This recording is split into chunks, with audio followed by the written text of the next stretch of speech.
Hello, and welcome to Dungeons and Magi, where we open our handbooks, open our minds, and more importantly, we roll the damn dice.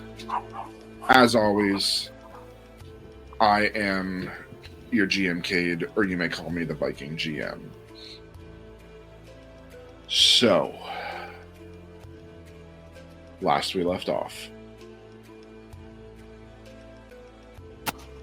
the dragons. It was discussed that a crusade needed to happen for the oncoming army whenever it will arrive. In doing so, you also needed different factions, such as conscripted soldiers, some mages and scholars, some spies, assassins, as well as dragon riders.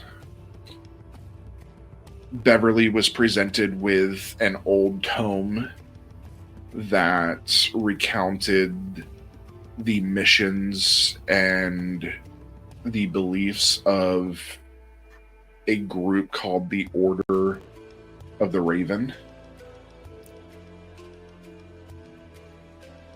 Then Elyndor and Callion were used to take each of your dragons and raise them to their full-grown selves to give you access to be able to ride your dragons. And in doing so, you were also given a dragon sigil, each one of you a different sigil, granting you access to a different ability based off of your dragon, which, just an FYI, mechanically can only be used once per day. Okay. You can try and use it again, but it could kill you or your dragon, because you are drawing from the power from your dragon. You were then taught, or are starting to learn, how to ride your dragons. A fun riding course where some of you fell, but you were caught by your dragons. You were taught to mount and dismount the dragon, albeit some of you unsuccessfully. Not graceful with some of it. Hey, why are you looking at me? You were the one that fell flat on your face both times. I succeeded both. Yeah, with a bigger dragon. And then, as everybody went to rest, since none of you are versed well enough to do a dragon patrol on your own without risk of falling and dying,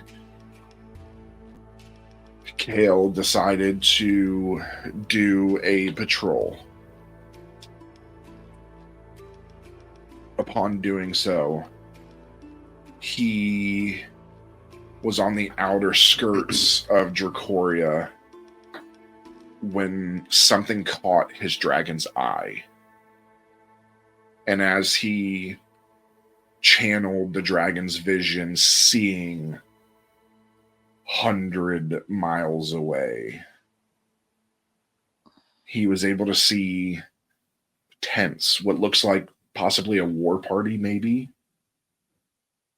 And inside those tents, he was able to see numerous children. Humans, elves, dwarves, and many, many other types of children. And he recognized some of them as being from Dracoria. Some of them may not be. And by his account, from what he could see, there's about 25 of them. And then he saw the banner, a skull with a knife, a dagger through the top of it. And he recognized this as an offset of the kingdom of Bastilia, who are slave traders by trade, and who were once at war with Dracoria, which is possibly how these children were taken.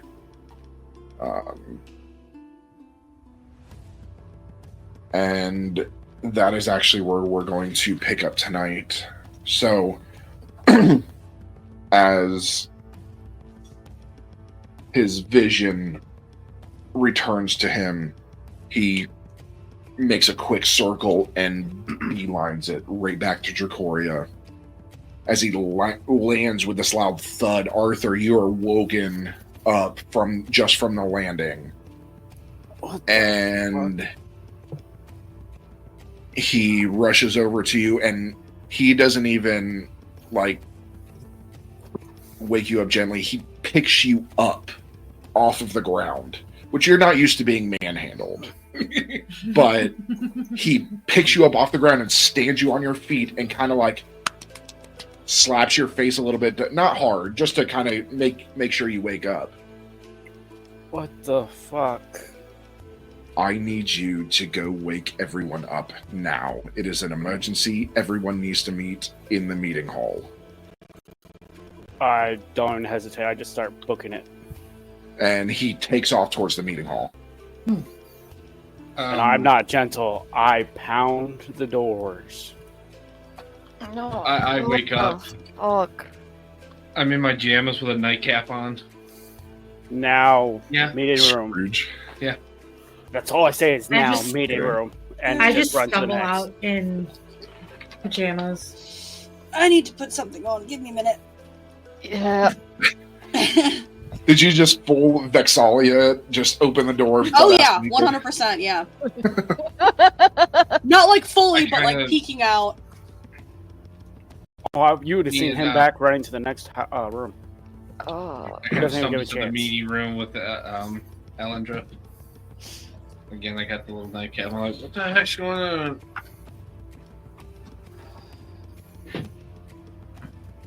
I come in. I have a very oversized shirt on. I have night bottoms and one of these oversized shirts on. Which is going to be even bigger on you. Yeah. All right, so everybody kind of makes their way towards. They were told to go to the meeting hall. I will say Arthur Callion is there too. That you wake up and he's able to. He answers the door again, shirtless, just stretching. Somehow, water glistening off of his muscles. Did you walk out of one of those cheap romance novels? Yes, like Another Fabio water on the front genasi? cover. Maybe there's a water genasi in his room. Anybody could be a water genasi with him. Oh my.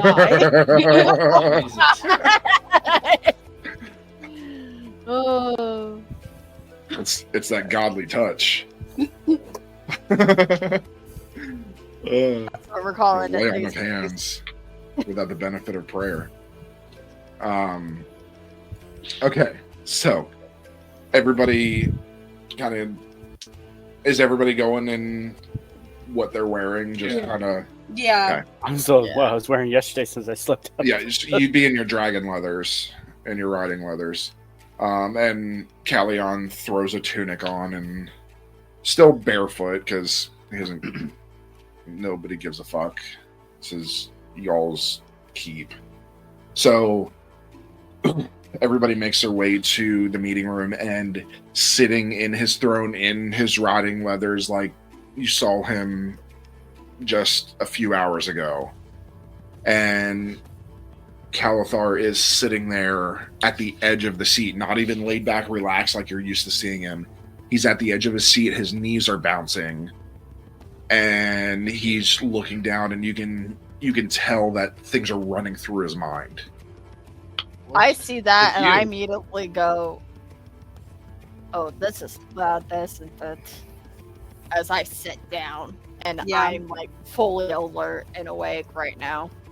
Everyone, please take your seats. I take my seat. Take my nightcap off. I will. And I fold into my seat like a cat.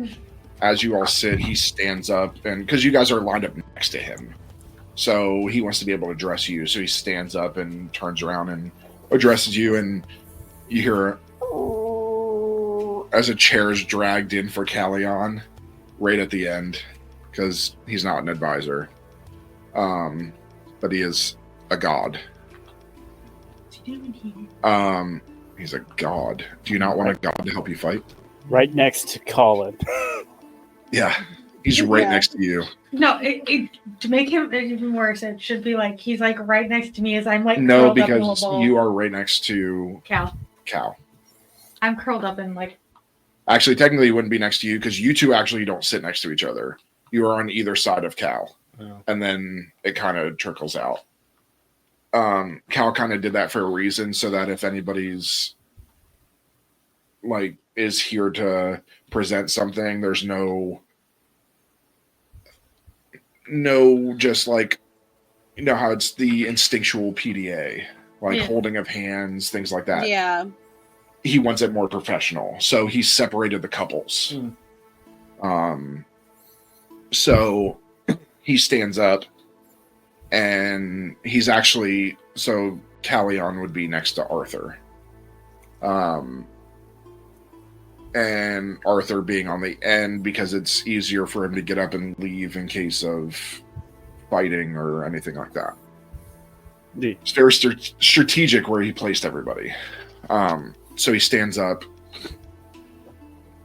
and his arms are behind his back, that very like, he still stands very regal, and he's pacing back and forth, the rubber of his boots echoing off of the marble floor.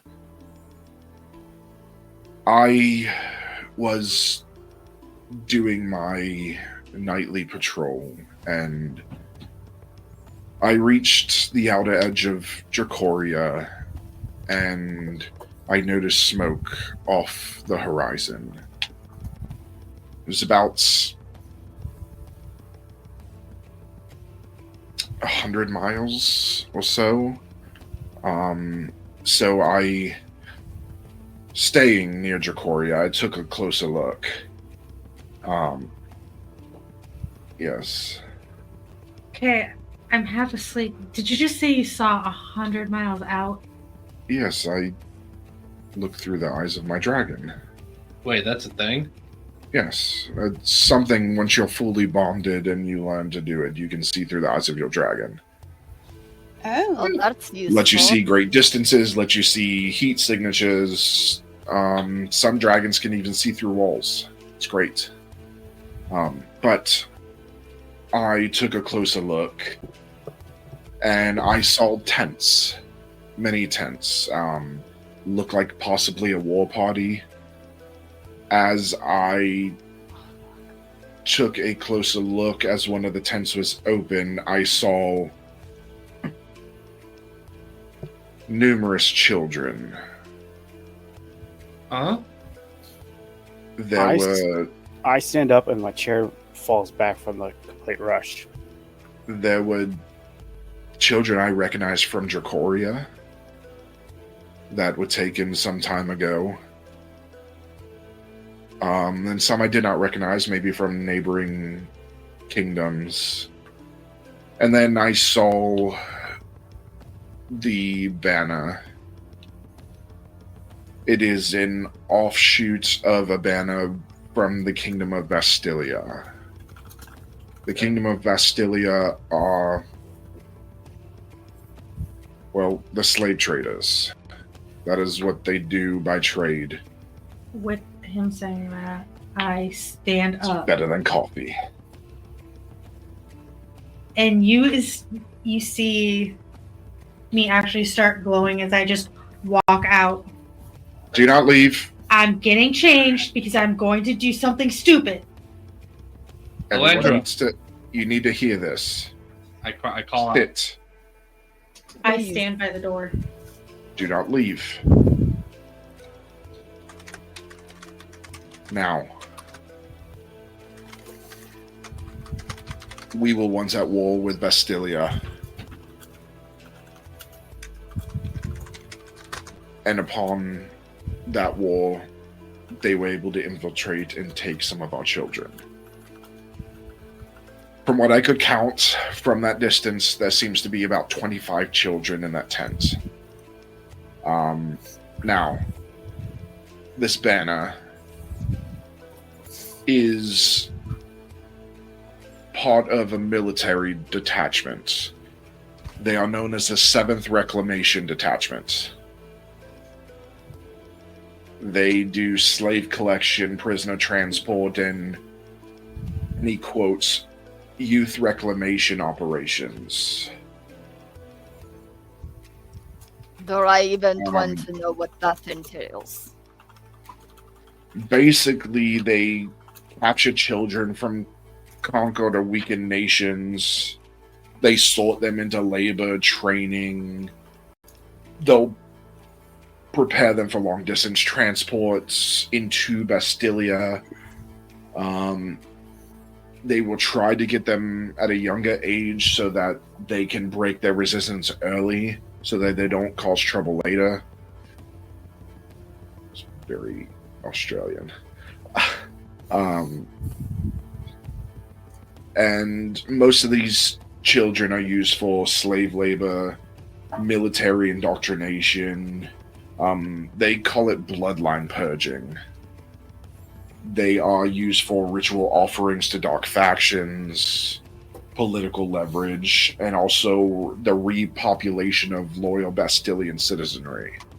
So, just about every evil thing conceivable, right? That's what these people do? Yes. Okay. How I many are in lean this onto the tent? table. You see Elyndor getting extremely pissed off. Because I'm ready to leave now. No. From what I could tell, there seemed to be 40 to 60 personnel, including a captain. I just saw the captain's tent. I'm not sure who the captain is. But I did also see there were multiple guard rotations. There was a command tent. There was majors' ward circles in the center, wooden cages.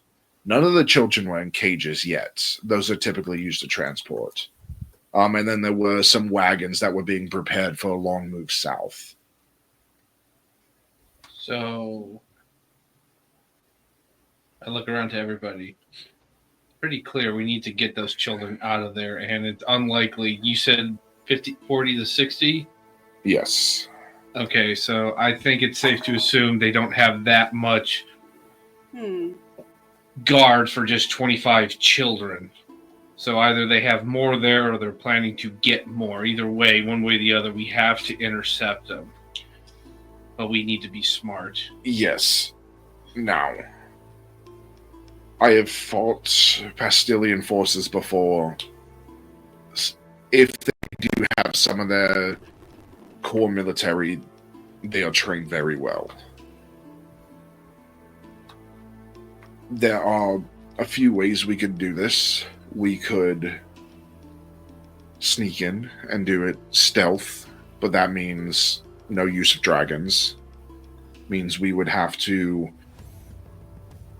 take horses that way, and that by the time we get there, that could mean that they are moving already or have already moved. I don't know when they're moving. We could do a full-on assault using the dragons, but the disadvantage is I have not prepared you for combat on your dragons. Now, it would take them by surprise because it is believed Dracoria has no dragons anymore. I do believe most people don't even know we are still a living society. So it could take them by surprise. But you all could also fall off your dragons halfway there. Or we can send a recon party out, see what's going on, then report, then act. But that may take more time that we don't have. The main worry is the safety of the children. Because if any of those children die, I will destroy everything. I will join you in that. I have a question. Do they move in groups, or is this a camp that they regularly stay at, and will they have a smaller traveling party? No, this is a temporary encampment, so these tents break down easily. Okay, so they're going to leave altogether. It's kind of like a war camp. You go to a place outside of a city, erect the camp, do what you need to do, break down the camp, and leave no trace. I kind of look around to the others. How guarded were the children's tents specifically? Because if I can get in there, find who has the key, or break the lock, we might be able to sneak them out. So here's what I saw. And you guys might want to write this down, because I'm not going to repeat it. There's an outer ring on the perimeter. Guards are on a 3-shift rotation. There are light wooden watch posts. There are spike pits around blind corners. And there are whistles that are used for alarms.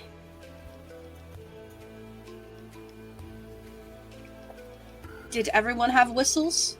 Or was Yes. this... Okay. Now, What is the outer ring on perimeter?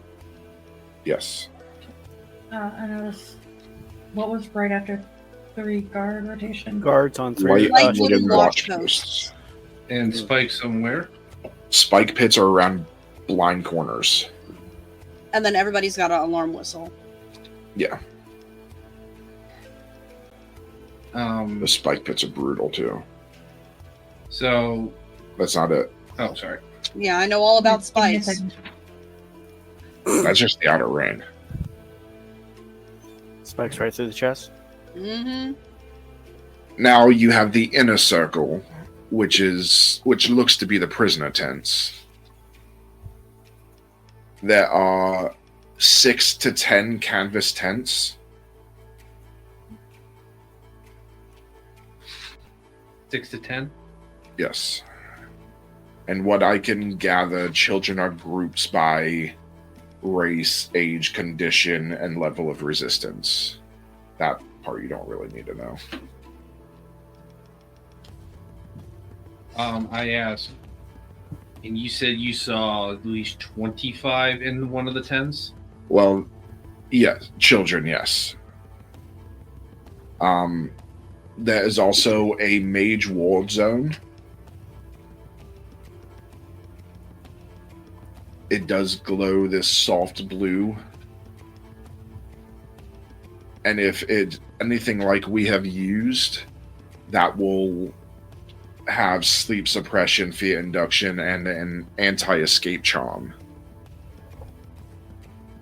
And then finally you have the command zone. For the board zone, it's. What was all the. So it can do sleep suppression, fear induction, and anti-escape. So it's not a place you want to run into. Depression, fear inducing. What was the third one? Sorry. Anti-escape charm. So once you get in, you cannot get out.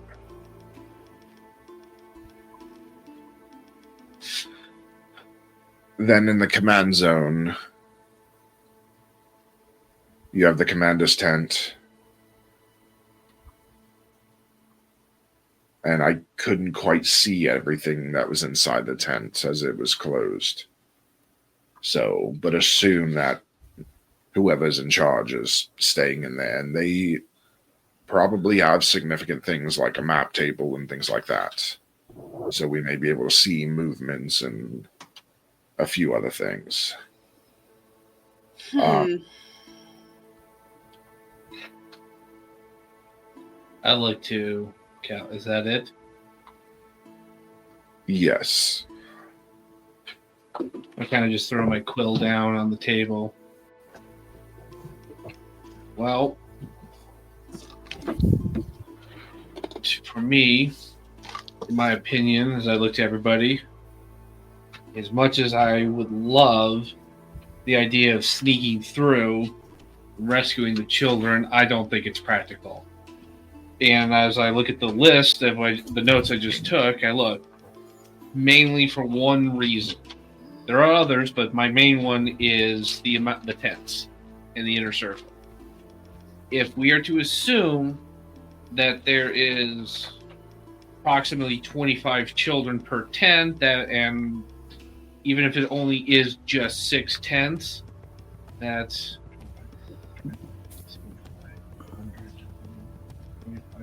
150 children. We need a lot of wagons, horses, and other materials to get them back safely.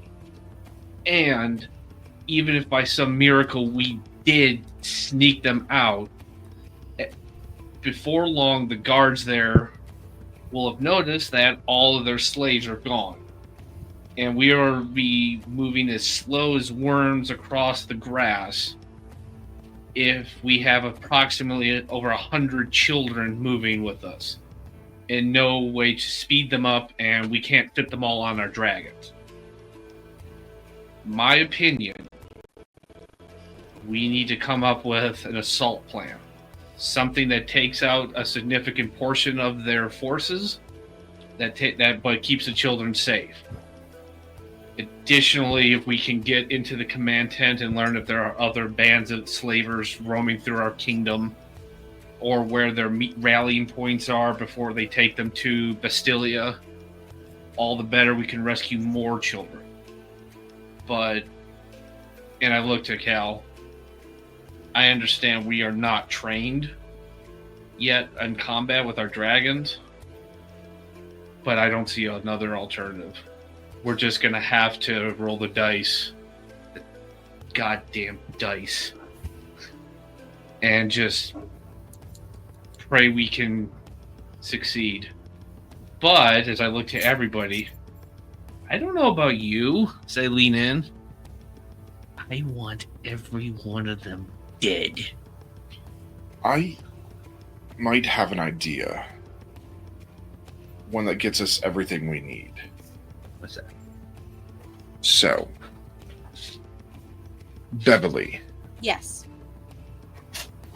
I believe that if you can spend the next hour or two with your dragon, you might be able to figure out how to cloak not just yourself, but the entire party into shadow.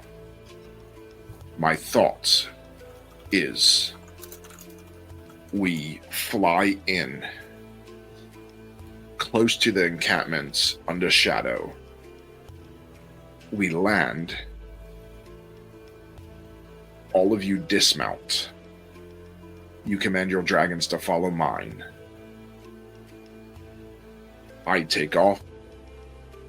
I attack from the top since I am the one that is trained. They think it's just a dragon attack. And then all of you are able to use that to slip in and get the children. Your main focus will be to take all of the children out. They are going to have a slaver cart. It's going to be big enough to hold all of the children. They will be locked inside of a cage, but it will only be temporary to get them home. It's either that or they have to walk. I agree. That won't work. Across a desert.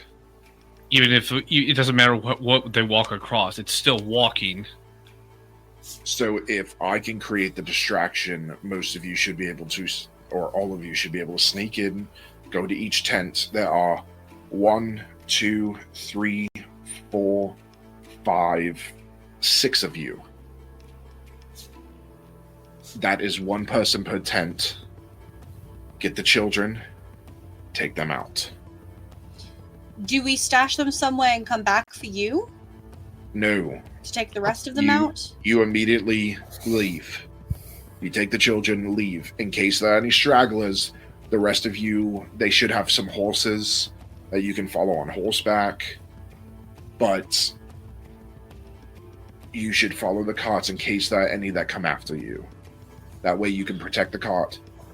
I have fought many a battle in the air.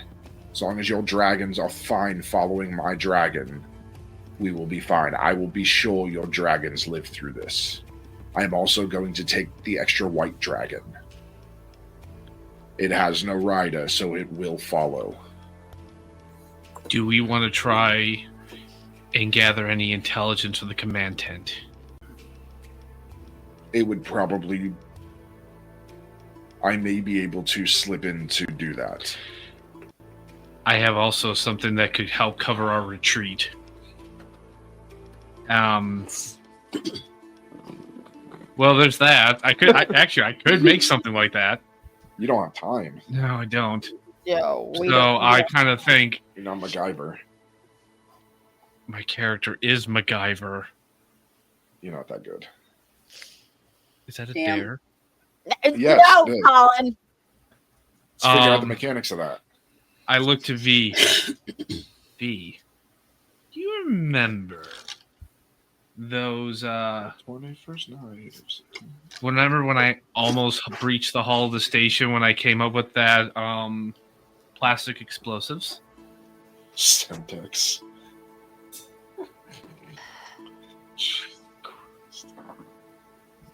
You mean the one that I got in trouble for?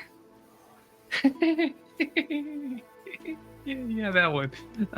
Anyway, I can whip that up in 20 minutes, and I can make enough. So as we sneak in, I find any other things that they have use of, supplies, whatever. As we leave and they rally.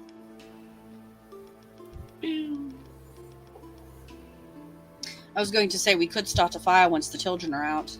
I will say, what if, while one of you needs to take 2 tents? Because I think it would be beneficial to have Beverly sneak into the command tent. That's what I was going to say. To take any of the maps, anything like that. Now, hopefully I can draw enough attention that the commander won't be in there. Also, Bev, Yes. I will make sure to give you some explosives to plant in there. That way, any intelligence you get will be assumed to be destroyed, and the enemy won't assume that their intelligence has been compromised. They won't change their plans.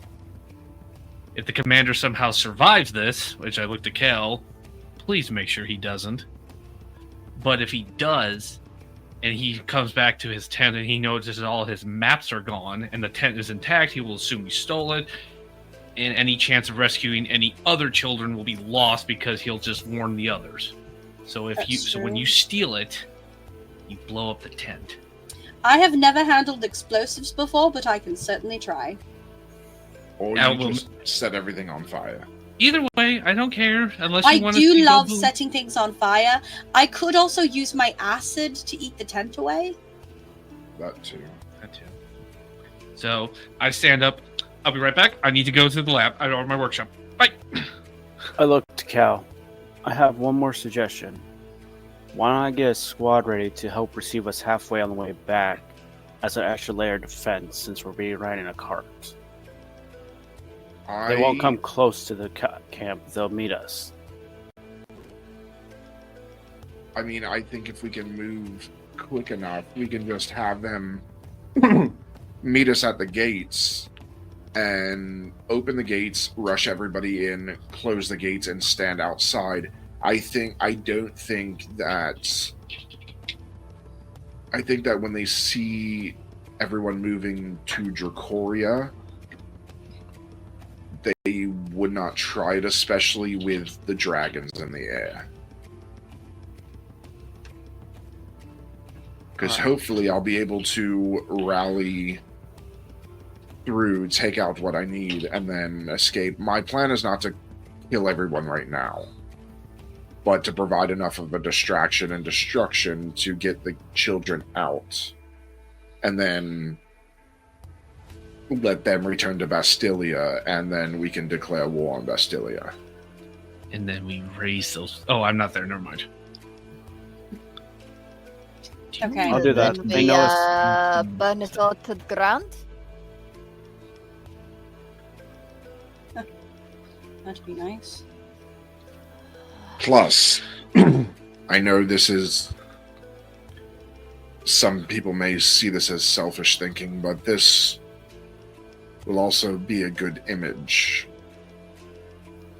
that Dracoria rescued children that were taken by slavers from not only our kingdom, but possibly others. And that may allow us to have relations with the other kingdoms and help build that army. Especially if we make the effort to return those taken children. Yes.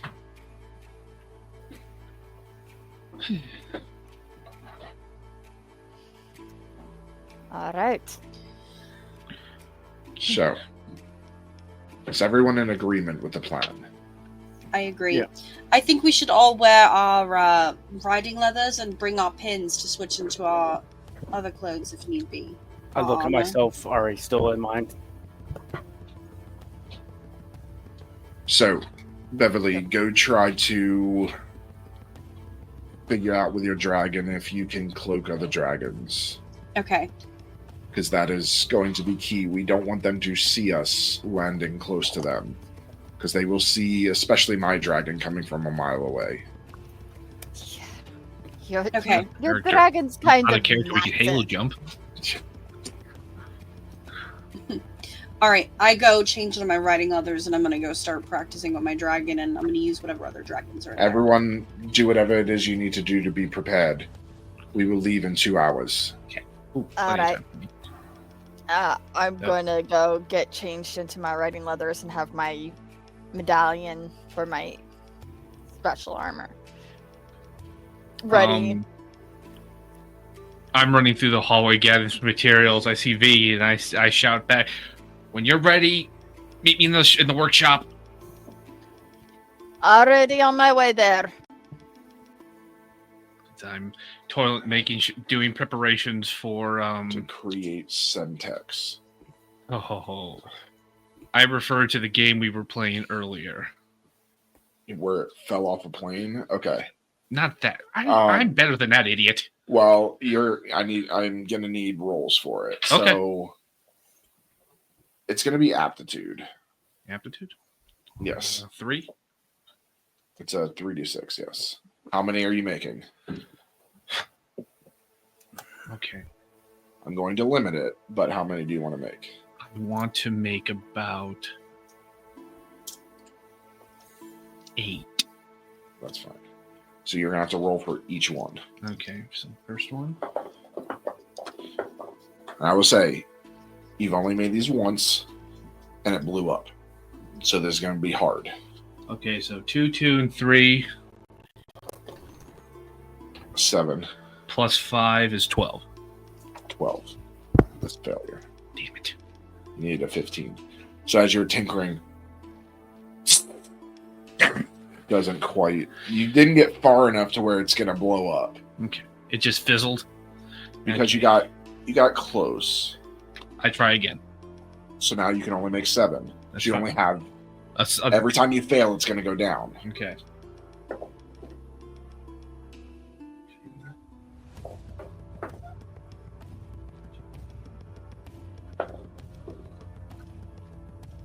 Six. 2, 2, and 6. That's 8 I mean, that's 10, plus 5. 15, Now I gotta re-roll the 6.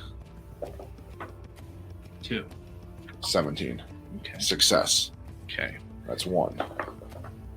Okay. So, what I'm going to be doing...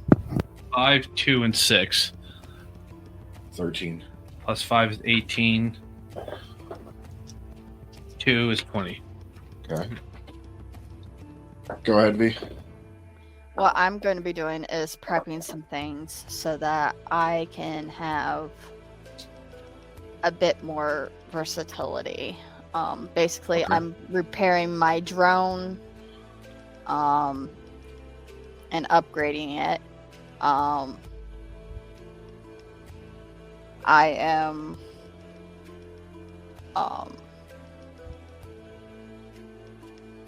essentially making, because this is part of my class. I am making a singularity capsule. Okay. Or a few singularity capsules. Okay. Oh. What's your next one? I got 6, 6, and 3. 15.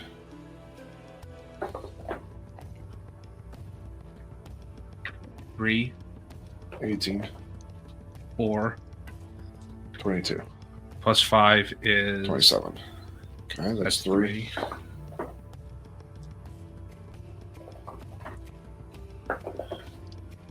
6, 5, and 2. 13. 6. 5. 18. Plus 5. Success. It's 4. 4. 3. 2, 4, and 3. 9. Plus 5. 14. Damn it. Okay, so it's gonna be... Once the inventors are done inventing, I have a question. You have one more. 6, 2, and 5. 13. 5. 18. Plus 5. Success. So that's, you were able to make 5. 5 of them. Okay, so 5 is okay. I kind of wait for V to come in and double check my work. V's already in there. V is working on He's tinkering her, away. Yeah, V is tinkering Covered away in on oil. on their drone. And you see them like working with something that looks kind of like a grenade, but there's something different about it. I kind of look over. What you got cooking?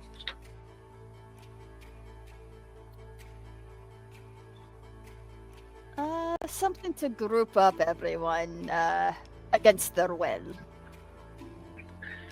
So, I only got 5.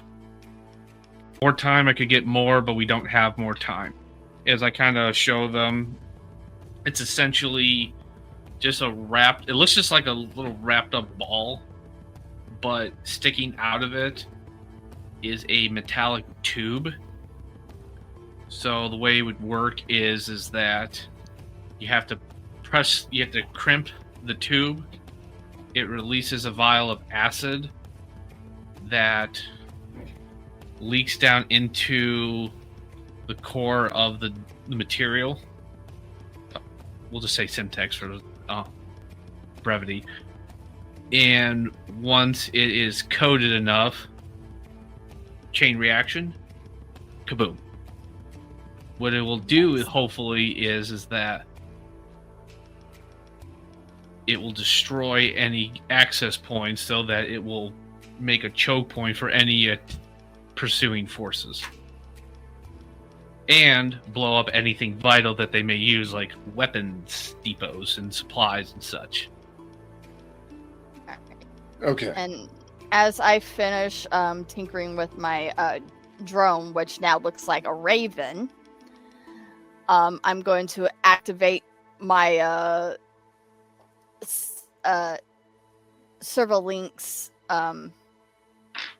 armor and then pop the little control panel and have it attach itself to that, and then deactivate it so it hides everything. Okay. Beverly. Yes. I did have the question. Now, it's very situational, but I'm just asking ahead of time. I have it written that I can read, when I'm in stealth, I can read surface thoughts of a single creature that I can see. Now, if, for example, I sneak into that command tent, the commander's in there, and I try to read his thoughts, if he passes the resolve check, will that out me where I am? Yes. Okay. All right, I'm not going to risk that then, because I'm sure he can definitely roll a 13. So let's roll to have you bond with your dragon more. Yes. So you can choose. You can choose aptitude or guile. I'm going to go with guile, because my aptitude sucks. Okay.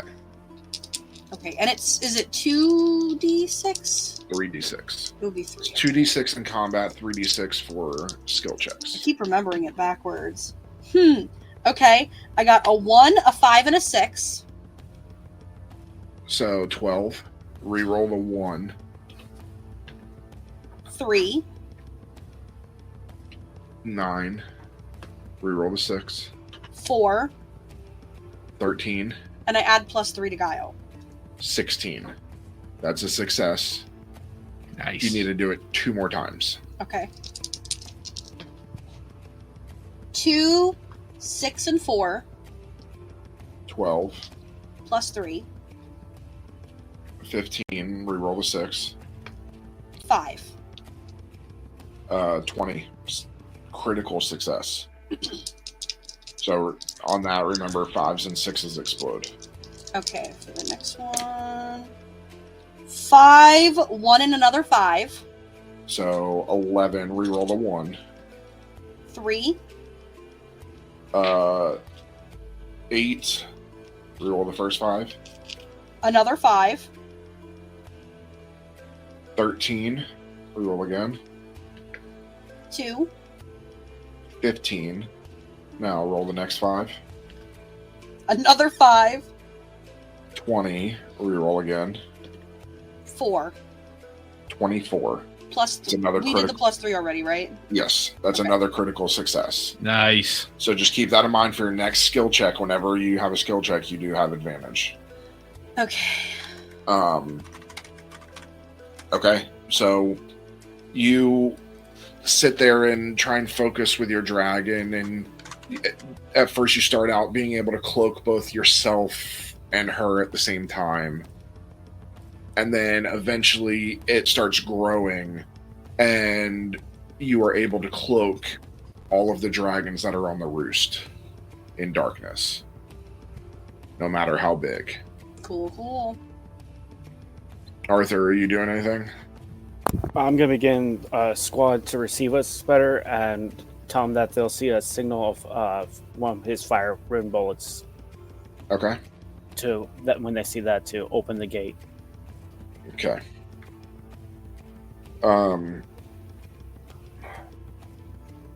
So I will say that it's about an hour and a half or so passes. Calathar is at the roost, prepping, making sure the white dragon is there and ready.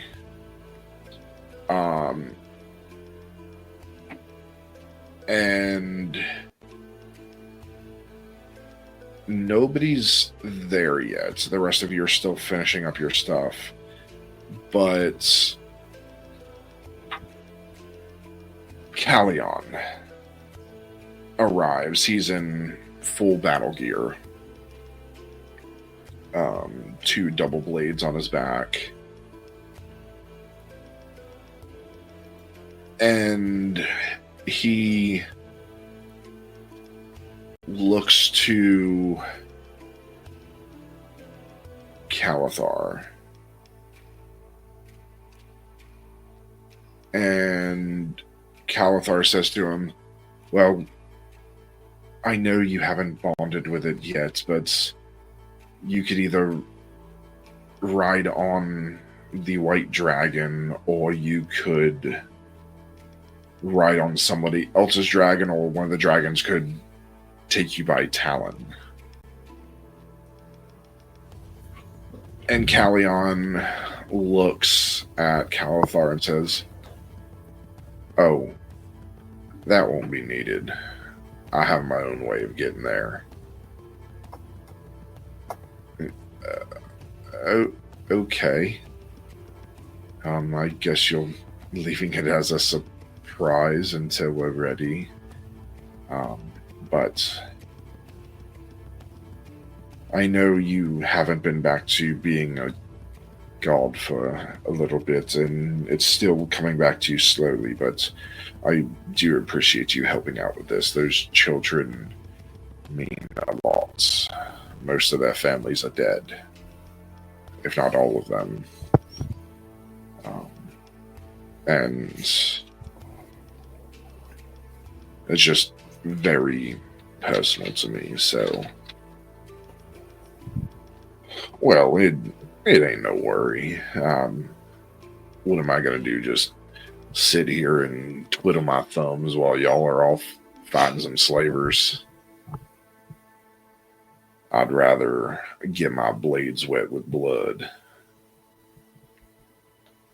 Oh, that's very kind of you. Well, if you could go tell the others that myself and the dragons are ready. Of course. And he takes off and he heads down to one of the barracks and he finds Arthur. Calathar's ready, and he's waiting at the roost.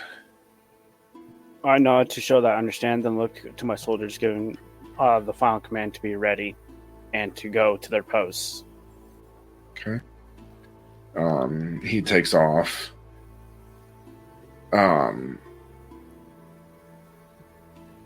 And he goes into the workshop. Yes. It's Callion. Calathar said he's ready. He is ready to meet y'all at the roost. Okay. I kind of get my little satchel, make sure my explosives are secure, check my Drake and shot repeater, make sure that's all good to go. I got the ammo for that. It's all... I got 2 bandoliers, like crisscross, like a Mexican bandit. Don't forget your sombrero. I was gonna say, what's a sombrero? I would wear it. And I make sure all my leathers are good. I'm like, okay. I open the door. Oh. And he's got this tight black leather tunic underneath, sleeveless. Of course. Of course. He has this...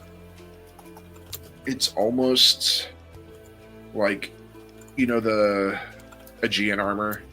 Mm-hmm. That, very ornate... The one that just, The big breast with the chiseled abs. That's very much what his looks like.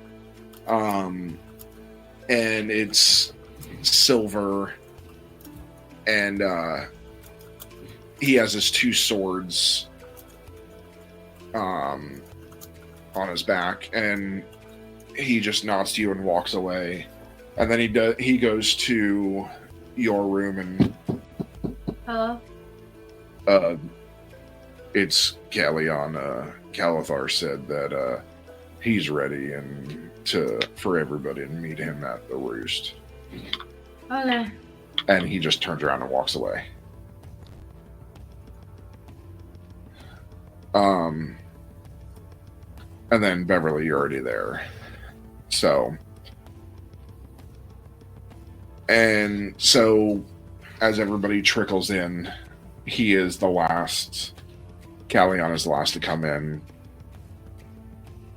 And everybody is standing by their dragons.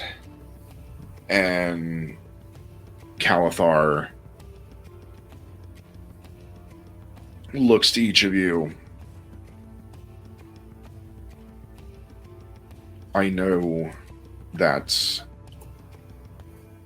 most of you are probably nervous. Yes, you may be angry and upset, but do not hide the nerves. Being nervous, being scared is what keeps you alive. Keeps you from doing stupid things. Follow the plan to a T. Otherwise, you will get everyone killed. Does everyone understand that? Yes, as I nod. Naturally. And if you get somebody killed because you did not follow our plan, I don't care who you are, I will exile you. Because you do not get any of my people killed. I do not lose people in battle. So, we're all riding our dragons. We are taking the white dragon. He's going to follow. And Callion, you said you have your own way of getting there? Oh, yeah. And he stands up and walks to the edge of the roost and looks at everybody like this. And he falls backwards off the roost. Would I know what he's doing? No. Everybody just sees him fall, and Calathar instinctively tries to reach out, and he pulls his hand away. And as he falls, it takes a minute. And you hear as you see these large wings appear, and he has massive, what look to be like angelic wings that are keeping him in the air. I just look at him and I'm like, I say to Pure myself, white. He's so fucking cool. God damn it. And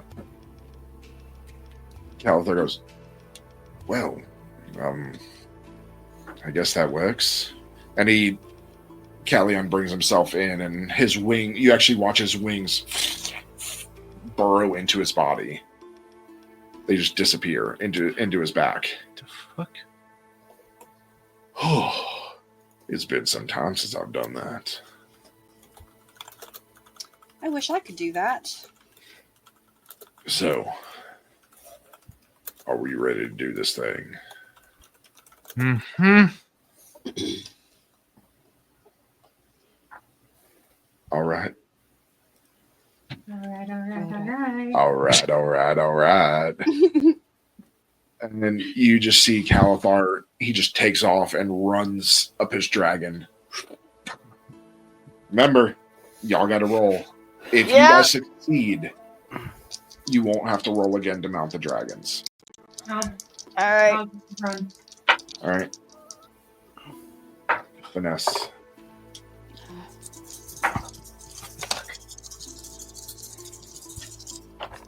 Three, 6, 1.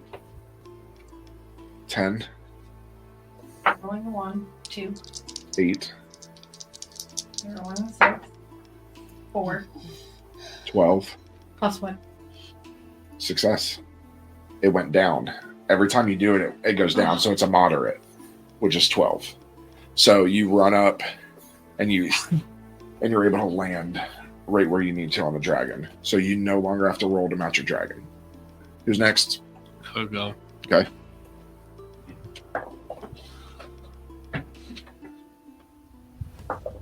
This is going to use my advantage. Yes. You could crit on this too. Maybe. 4, 4, 3, +1. 12.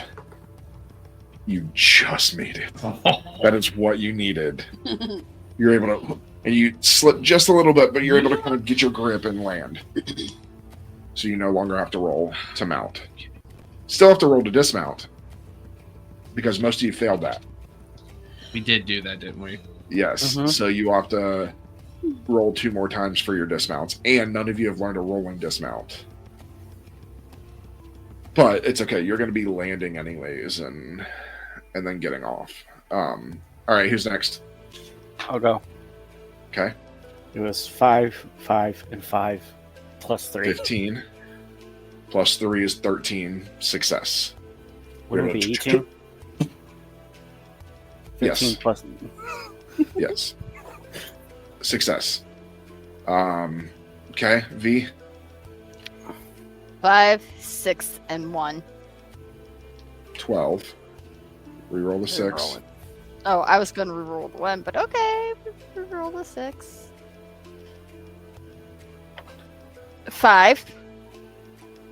17. Reroll the 1. Rolling the 1. 1. 16. 6. 10. Plus Rerolling the 6. Yeah. What? 11. 4. 7. Plus 1. 8. So that's a fail. You run up and you slip, and your head hits your dragon's leg. Oh. Oh, So you'll Alright. need to try it again. you okay? Yep. Yep. Still a little groggy. Do you want to talk about it? No, I don't. Okay. 5, 4, and a 2. 11. Plus 1. 12, which is exactly what you needed. So you're like, oh, shake it off, and you run up, and you're able to get up again. You no longer have to roll to mount your dragon. All right, Bev. All right, my turn. A 5, a 6, and a 2. 5 and 6 both do it because I have the advantage. Yep, so that's 13. We rolled the 5, I got another 5. 18. 2, 20. 5, 25. 4, 29. plus 4 finesse. It's over 30. So that is a critical success. I do so a you're able to backflip just on the way run- up. Yeah, just and land. All right. And then Do I keep my advantage then? Yeah, huh? yeah, you got Okay. you got another crit success. So every time you get a crit success, that you get that advantage. You get the edge. All right. Calathar looks at everybody. Are you ready? There's no going back. Do I Kind of click just now? grit my teeth, and I'm just like, let's go, as I hold on to my dragon. And you actually feel the ground shake as Calathar's dragon drops in its stance and then straight up into the air. As all of your dragons follow. The white dragon takes off, and from as you guys take off, you watch as Callion dives off, and those massive wings of his fly and is flying right with all of you. Alright. So you're flying over Dracoria as you watch some of the townspeople come out, and they're watching you fly. Some of the children that are there are watching in amazement, finally seeing dragons flying again. And it takes you a good, with Dragonflight, takes you about 30 minutes to where you need to get cloaked. Okay. So, Beverly, you are going to have to roll for this. Okay. I will say with how easy you were able to succeed on training for this, it'll take it from hard to moderate. Okay. I still have my And advantage. you can go ahead and use your guile since that's what you trained with. Okay. 2, 5, and another 2. But the 5 9. goes up, thankfully. Correct. 3. 12. Plus 3. 15. That's a success. So, as all of you are riding, you all of a sudden see this. You can still see inside, but you see the wave of black billow out. And you're kind of like thrown off for a minute. And then you realize that you are in utter darkness as you continue to fly. I would say you fly for the next 30 minutes. And you are able to, you slowly come to a landing as you are told to quickly dismount. So let's go ahead and roll for the dismounts. Go ahead, Colin.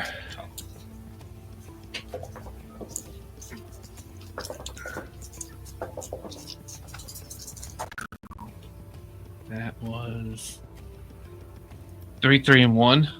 7. You roll the 1. Uh-huh. Oh, 6. So 1. But re-roll. 5. So 6 plus finesse. Finesse. 1. 7. So you tumble down, but you're off.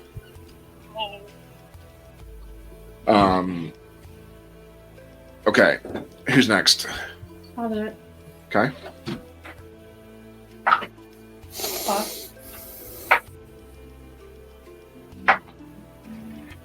4, 4, 1. 9. 1. 8. 5. 13. Oh, it was a 1. Oh, yeah. 8 minus 5, 3. 4. So you tumble off of yours as well, and it's even further down. I just slammed face first. I would say since you went so far, you take 5 points of damage. Fuck you. Yeah. I mean, Yeah, you messed yourself up. you got a bloody nose. All right, who's next? I'm gonna die, but okay. And you guys still have to roll to dismount. Go ahead, Arthur. 5. 5. 5. 15. Plus. It's finesse still? Yep. 3. 18. So that is a critical success. Yes. So remember that you have an edge. And I'll say with that, you were able to, just from seeing Cal do it once, you were able to, and with your natural athletic ability, you were able to master the running release. So as a dragon dips down before your dragon even stops, you're able to jump off, roll on the ground, and pick yourself up and stop. I'm alive. So you no longer need to roll. I'm alive. I didn't fucking hurt myself. Good, B. 2, 5, and a 6. 13. Plus 4. 17. Plus 1. 18. That's a critical success. So same thing, you're able to run, roll off, and land and keep going. So remember, you have an edge on your next roll. Yep. All right, Bev. All right, let's see. 5, 2, and 3. A 10. Plus 4. 14. That's a success. You're able to, as your dragon lands, you're able to run off the side. So Arthur, V, and Bev, you will no longer have to roll to dismount. Elyndor and Colin, you will. Oh yeah, I took 5 damage. Yeah, because it's a long way down. I fell flat on my face. All right. So with that, Beverly, the darkness fades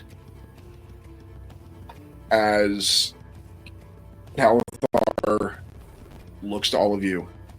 Do not make your move inside until the screaming starts. That will be your sign, because when these dragons release, there will be screaming. And I will say with that, Callion had landed, and he didn't even put his wings back inside. His wings are just folded up behind. And I will say, with his wings, if you look at him, he's even more intimidating, because he's got this massive profile with these big wings behind him. I immediately activate my armor. Yeah, me too. Yep. Mm-hmm. Activate my armor. Yep.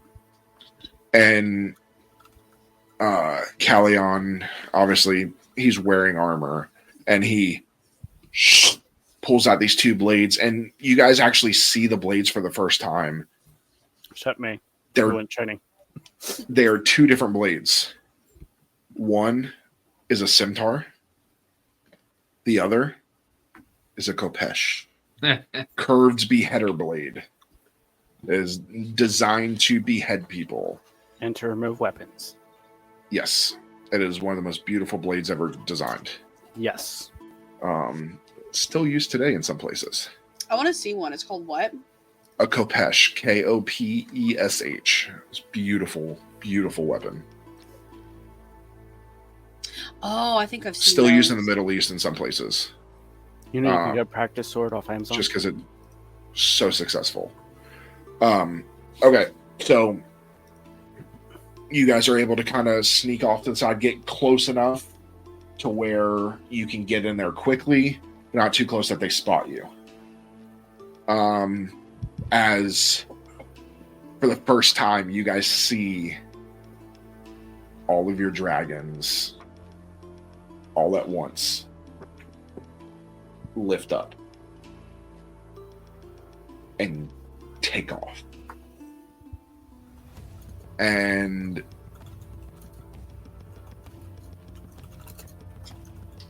suddenly, clouds begin to roll in over this camp.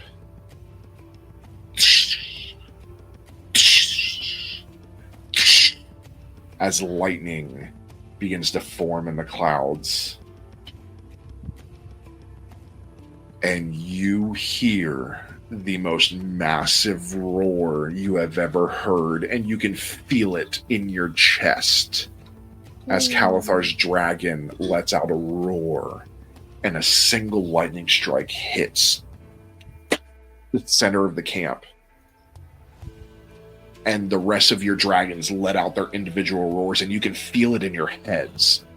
And it actually gives you guys, you almost get goosebumps as it gives you like the surge of energy, feeling what your dragons are feeling. And immediately you see from the sky, after that lightning strikes, you see this blast of white as ice hits, and you can hear the ice cracking. And then you see shadow. You see pure light. Rock and meteor crashing down. And you begin to hear the screams of children who are scared. None that are necessarily in danger, but they're scared. A lot of sounds going on. But you hear the clattering of weapons and armor as you... Dragons! Dragons! Get to your posts! Get to your posts! And it's... all hell is breaking loose. Get the commander! I look to the others if I was to hear this. That's our cue. And you're just watching the dragons strafe back and forth. Just these beings. Lightning striking, but never seemingly around you. All of these strikes completely avoid anywhere you are. And they're always avoiding the children's tents. All right, so... you guys are going in? I'm going in. Going in. Yeah. All right. Are we running in or walking in? Running. I would say we run. Fast walk. Do you want to in. do you want to run, or do you want to do an intimidating walk in? That's what I'm asking. Is it a run in, get the kids, get out quickly, or is it we want to fucking intimidate them with this dragons overhead and us walking in fully armored with a fucking angel man behind us? I always thought we were going to still try and sneak in a little bit. Yeah, I was going to say, we were told to sneak, I think. You were told to sneak into the tent. I just assumed we Calathar just said to use the dragons as a distraction. He didn't say how to get in. That's up to you. I say we try and sneak in because... Arthur's running. Yeah, I was going to say, I'm going to try to sneakily hurry. Yeah. Arthur's not going to waste... I am not going to waste any time when it comes to kids. Yeah, no. Okay, then everybody... This is why I asked, because you are going to have to make stealth checks. Okay. To do this. Is it nighttime everybody, stealth? Yes, everybody needs to succeed. Is it what time stealth? Night. What time is this? It's nighttime. Yes, and you glow. See, I think I would have broken off from everybody if I'm going to the commander's tent.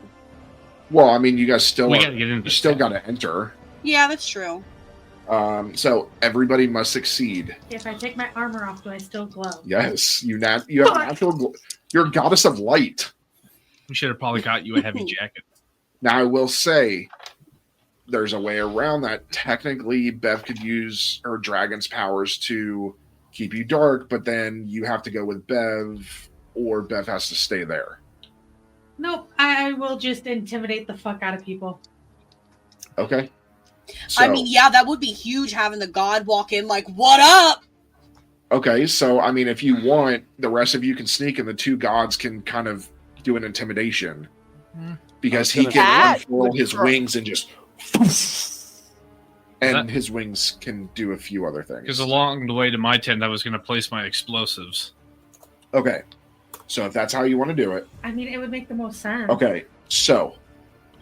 V, Arthur... Bev, and Colin. I need stealth checks. So that is going to be finesse. 3d6. Oh, fuck me. For Callion and for Elyndor. This is going to be guile. Holy God, I still suck at guile. Okay.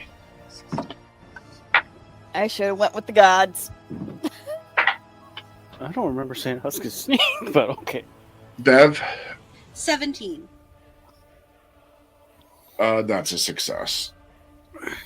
Arthur? 6, remember, you have that edge. Yep, 6, 2, and 4. 12. Okay, we're rolling 6. Another 2. Plus finesse 14. 3. 15. Or 17. Success. Colin? I got 6, 6, and 5. 17. 5. 22. 2. 24. Plus 1. 25. Critical success. Okay, so I sneak in and... That gives you will have an edge. Elyndor? Yes, I got 3, 4, 6. 13. Oh, yeah, 13. Plus 2. 15. Plus 1. 16. So that is a success. He did an 18. So that's a success. V. 4, 4, and 1. 8, 9. 5. 4. Plus 1. Remember, you have edge. Oh! So that 5 explodes. Okay, yeah, that's right. 5 explode. 6. 15. 6. 21. 4. 25.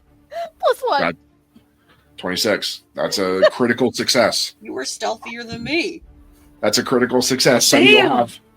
That's why you got to make sure you're tracking your crits because those edges make a big difference. That gave me edge again. Yes. So everybody succeeded in their various things. So I will say, Colin, as you're moving through, you're able to go ahead and stick on the various places. Bev, you're able to weave your way through past the children's tents. The children see you, but you just you have to put it out of your head that you need to do this and kind of weave back into the commander's tent. Arthur, V, you're able to go to your individual tents. Colin, you're able to go to yours. As the two gods walk in, you choose to glow even brighter as a distraction. So now your halo is glowing. The halo actually pops up out of the armor and begins to glow, and there's this radiance coming from your chest, and next to you, Callion unfurls his wings and they have a 13-foot wingspan.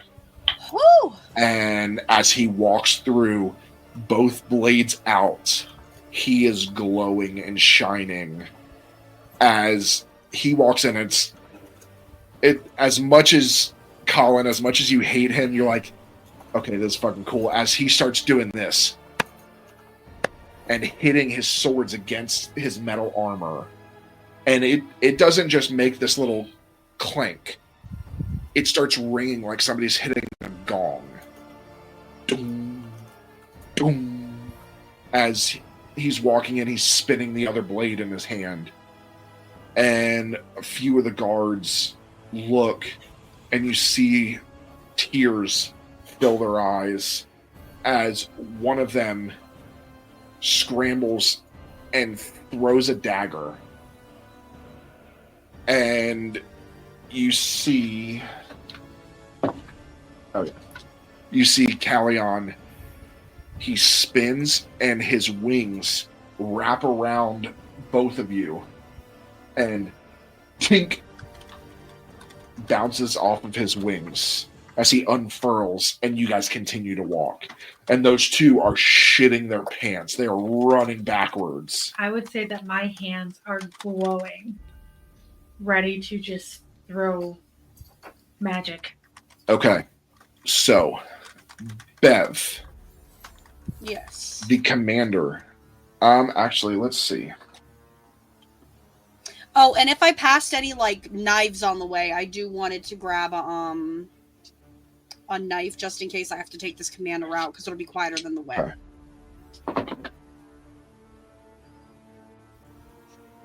Okay.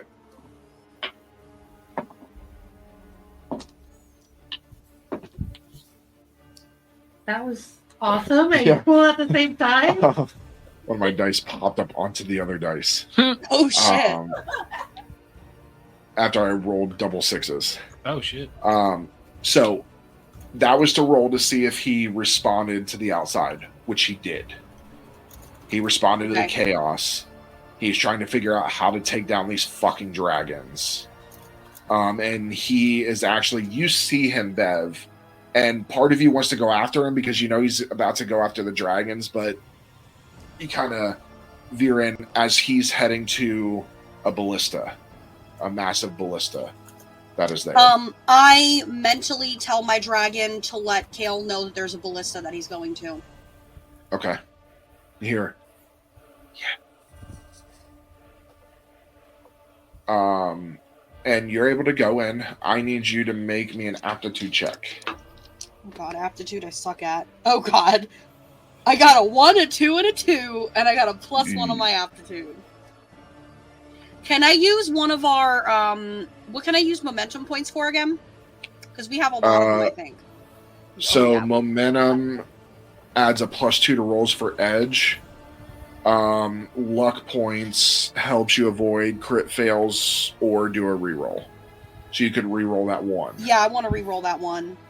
Okay, so that'll use one of your luck points that you get 3 per session. Okay, so now it's a 3. So 3, 2, and 2, that's 7.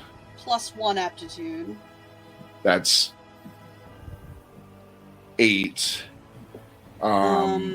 Now, you can still use a momentum if everybody agrees, and you can take an edge.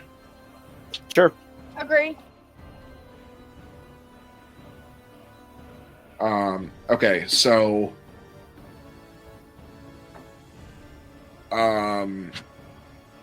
that's a +2 to rolls. So that is a 10. That's a success. Okay. So this was an easy one because you're in there. Yeah. So you do see a map table. On that map table is a map with various points of where they are going to take children. And then you do see the map of Bastilia, like where Bastilia is in the kingdom. It's actually a few months away from Dracoria, on horseback. You see a processing ledger. And if you were to thumb through that, it's got the names of the children, where they were taken, how much they're worth. A couple of children only have like 5 copper next to their name. Okay. There's a few that have 10 gold. And you notice it varies depending on their age and their race. Okay. You do see a chest that appears to be locked. All right. On the map, are these like notations? Are they like things placed on top of the map, or is it I can grab that map, stuff it in my pocket, and everything will still be it's written on, so you could. Okay, so I grab absolutely everything that I've seen so far and stuff it in my pocket. Okay, because it is a massive map, so it is huge. You'll have to roll it up and carry it with you. It cannot fit in your pocket. Okay, everything that I can fit in my pocket, like that book, I'll put that in my pocket. Okay. I'm gonna listen out for a minute, make sure there's nobody outside, and then I'm gonna try to lockpick into that chest. Okay. That will take a finesse. Okay. A 3, and a 1. 6, 7. On the 1, I rolled a 2. 5. I have +4 to finesse. 9. That's a failure on the first one. So you try to pick and tink. Your lockpick breaks. All right, I'm gonna make sure that nobody's coming, and I'm gonna try again. Okay. A 6, a 5, and a 1. 12. Which Reroll the 1. Okay. A 6. 6. I'm gonna reroll the 1 6. A 2. 8. I'm gonna reroll the other 6. A 4. 12. +4 finesse. 16 success. So you're able to kind of unjam that, and inside you see chains, tags, message scrolls, and unfortunately, you see branding tools. Okay. I'm going to really quick suss out if the chains are magical, like if I can pick them up. They are not. Okay, I'm gonna move the chains to the desk and the branding tools to the desk so that when I use my acid, I burn them. Okay. The tags, are they used at all, or are they they are blank. They are tags that will go around the children's wrists that will basically, they'll be price tags. Okay, I'm gonna pile them on with it, and then you said there were notes in there? There are message scrolls, so they would be messages to various buyers of the children that they have and the price. Okay, I'm gonna take them too. There's a lot. There's about 50 of them. Shoot, I wish I had a Nick's hole. Can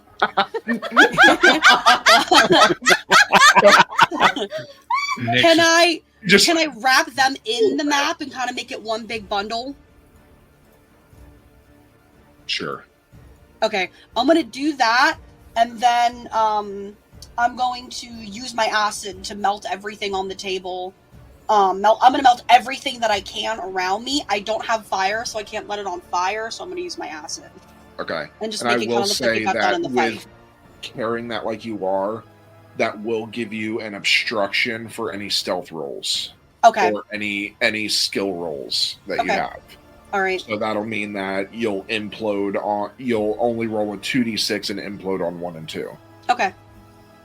All right. So you're able to wrap all that and just acid. And then everything begins melting around you. Yeah, and then I'm gonna get the hell out of Dodge and get to where we're gonna meet up with the kids. Okay.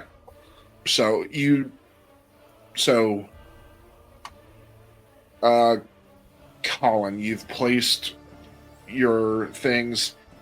Now you are at your tent. I will say you are at tent 1.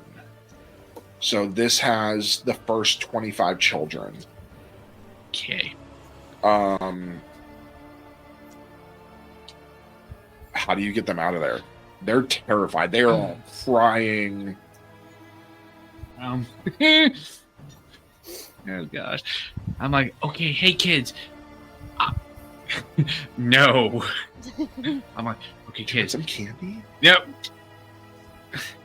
I'm like, okay, kids, I don't have a lot to explain. Time to explain.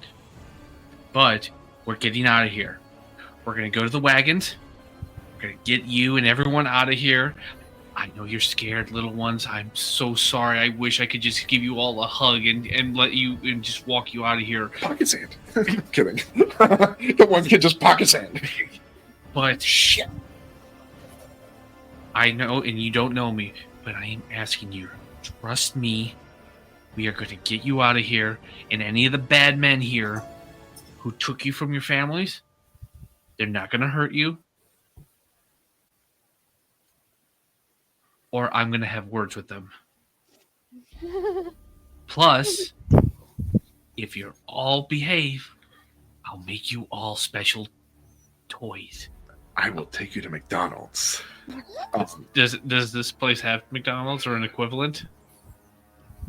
Dracoria does. Something like it. Do. And so I'm trying. But the people that aren't from Dracoria would have no idea what it is. I'm like, we will get you home. You just have to follow me, be as quiet as possible, and stick together. Make a guile check. So, I will say, listen, so, each target number is in play here, okay? So, 10, 12, 15, 18. If you can hit an 18, you get all of the kids no issues. But the lower target numbers, you risk not all of the kids wanting to come with you. So you may not get all 25. Yeah. And if you fail, if you go below a 10, none of the kids come with you. And you will only get one other chance other than this. Okay. Fuck, I'm actually nervous.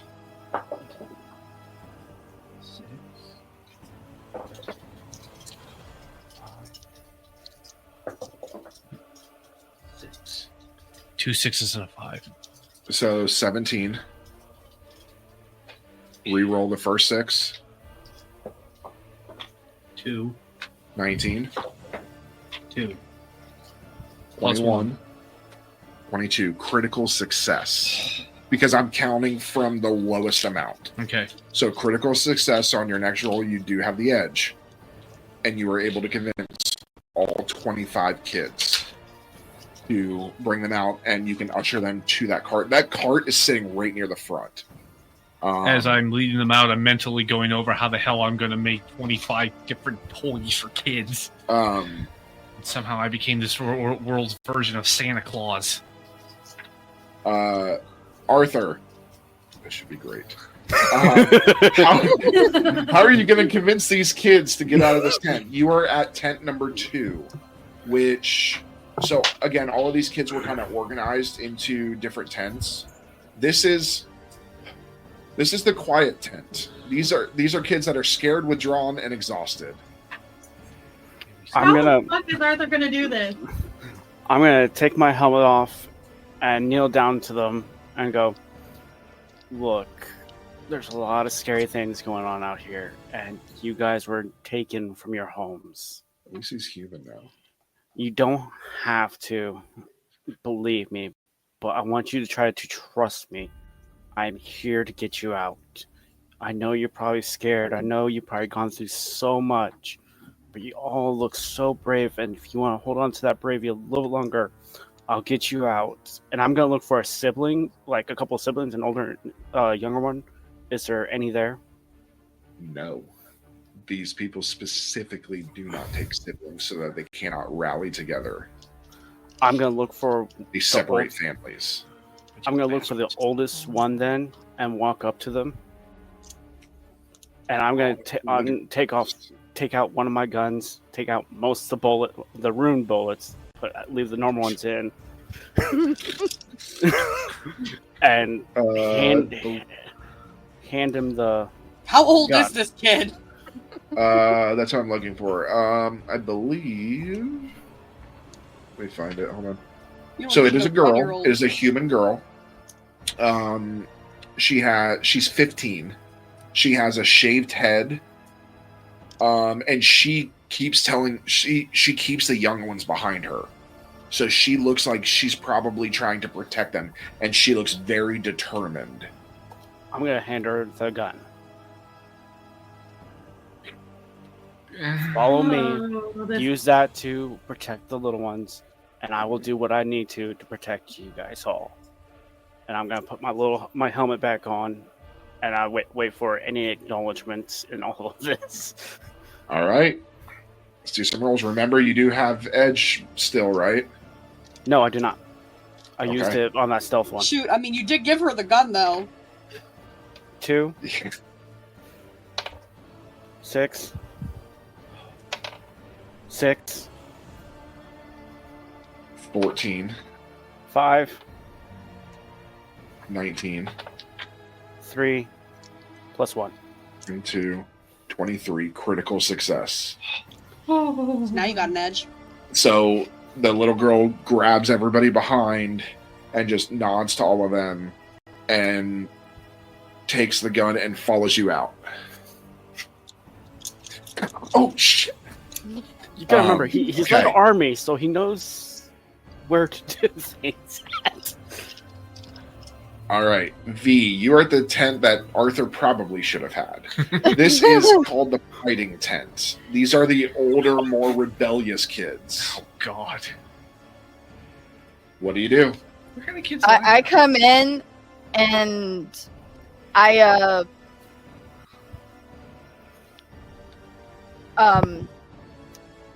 activate my drone to have it look behind me so it can warn me if somebody comes up behind me.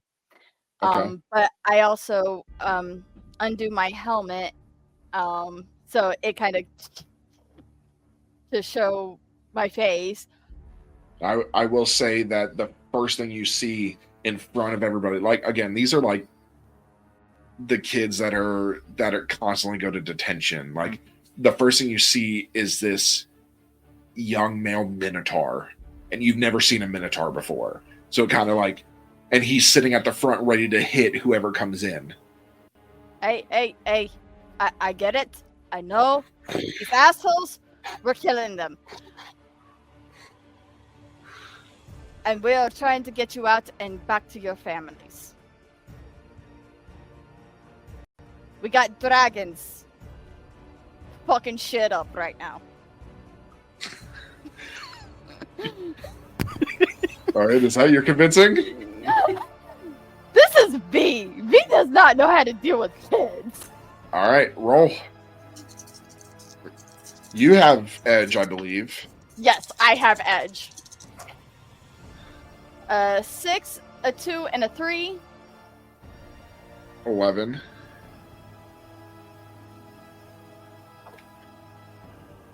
1. 12. A 6. 6.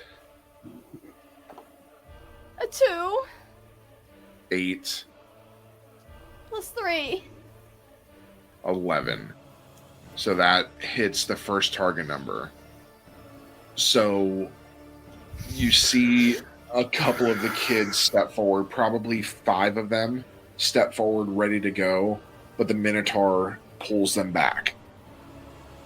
I know you don't trust me. I know I am not. I know that you've been through some shit. But we are trying to get you out of here. We are trying to get you to Decoria so we can get you back to your families. Go ahead and roll. Come on, please. God damn it.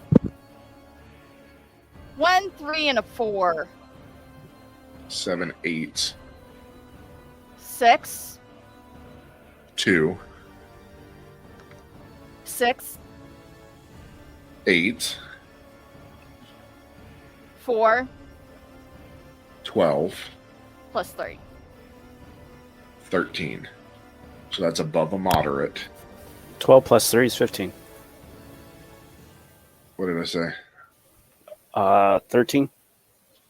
Oh, so that's a hard. So I will say with that combined with the last one, you were able to convince the Minotaur to where he lowers his guard and ushers the rest of them out. And I look That's at really him who you like, needed to convince. Yeah, I look at him and I'm like, Keep in mind this Minotaur at 15 years old is almost 3 times your size. right. I look at him and I'm Those like, are massive. thank you. They're And I will born protect like you. half their size. Okay. So I will say those 2 guards had run off. So you get to go to the next tent. Okay. Tent 4. Oh, God. The little ones. Ages 4 to 9. Who did I rescue? Just the average Okay. kids. The ones that were kind of in between everything. Okay. Before I get there, I take my helmet off. And then as soon as I get to the cage, I open it and then I sit on the ground to get to their level. It's okay. We're here to save you.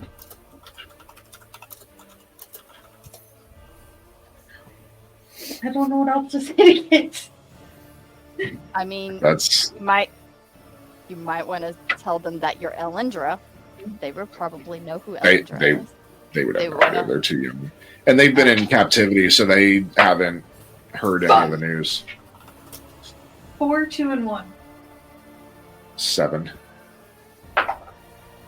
1, 6, 1. 5, Oh, God. 4. 1, Plus 1. 2.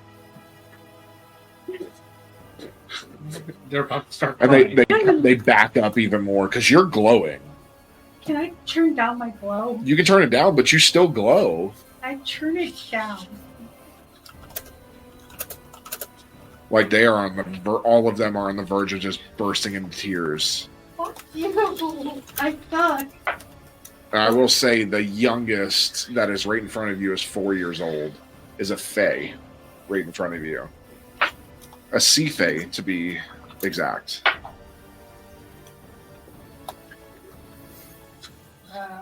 I'm gonna spend one of my priority tokens. Okay. To reroll my 2. Okay. Stay to 2. Okay, so 5, 4, and 2. That's 11. And a 1. 12. Okay. So I would say with that, you can convince half to come out. The other half are staying there. And you cannot reroll. Point? Get a +2. Would that make a difference? No. It would be a waste of a momentum point. So you have to decide, do you take half of them and get half of them out, or risk staying here with all of them? There's no way that I can try and convince the other half. Not you, no. You've lost their trust. Who's around me? What do you mean?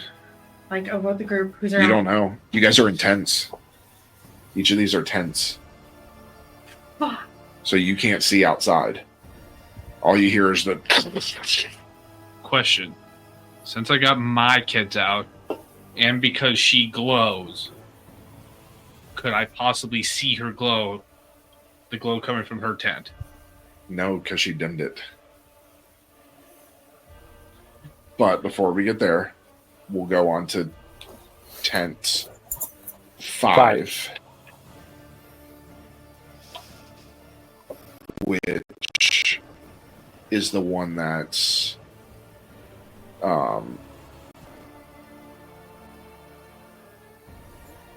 Killian? yeah, Callion's going to. Which is the sick tent.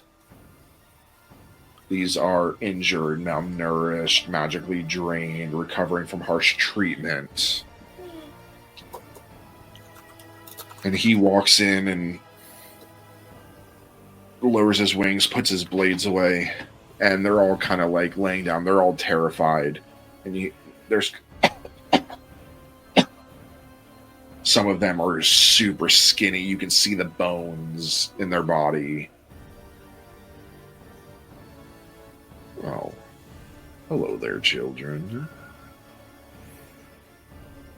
My name is Callion. I know y'all haven't had it the best here, and I happen to know a place that y'all would probably really like, where you can get some good medicine, you can get some good food. I happen to know one of the doctors that works there, and she's really good at what she does.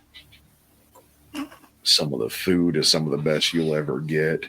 And the coolest thing is we got dragons. That's them up there flying over, raising hell in this place, trying to take out the people that did this to you. Do you think that you might want to come with me and we can get y'all on out of here? Let's see.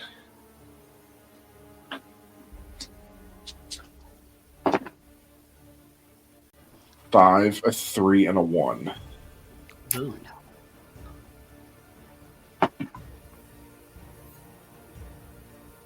4.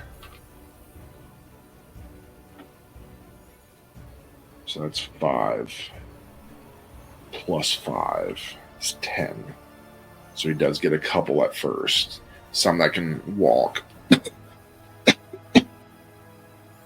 Listen, I know it's hard for y'all to move, but I promise I'm going to get y'all somewhere safe. You just got to do your best to move with me. We'll get you in the carts. We'll protect you all the way there. And I promise I'll keep y'all as safe as I can. I mean, after all, I am a god. And they all kind of like perk up.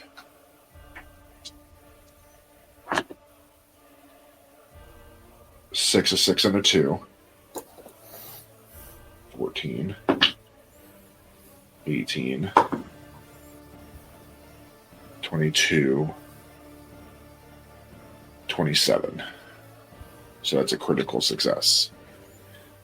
So he's able to get the rest of them. He's carrying some of them because they are very sick. And I will say, you see him, you've ushered all your kids in, you see him bringing out kids, and as much as you can't stand him, he has these malnourished kids and stuff, and he starts handing them to you. I will say, Arthur and V, you're able to see all of these sick kids come out. All right. As I go over and help, I ask where Elyndor is. I think she's in that tent there, but we got one more tent that's not touched yet. Okay. Leave that tent to me. I go to where Elyndor is, and I kind of pop in. Hey, honey, what's going on? Whoa. And you see these small children, smaller than any children you've ever seen. Hey. I get down next to him. I'm like, what's going on? I look to Ellie, what's going on? I'm scaring them because I glow. Okay. Hey, kids. Look at me. My name's Colin. Okay? I know you're scared. I know. But she is my wife. She's very nice, very special. We have all your friends that you were taking with you. We're going home. You're going to be safe. We're going to find your family. You just got to come with us. Okay?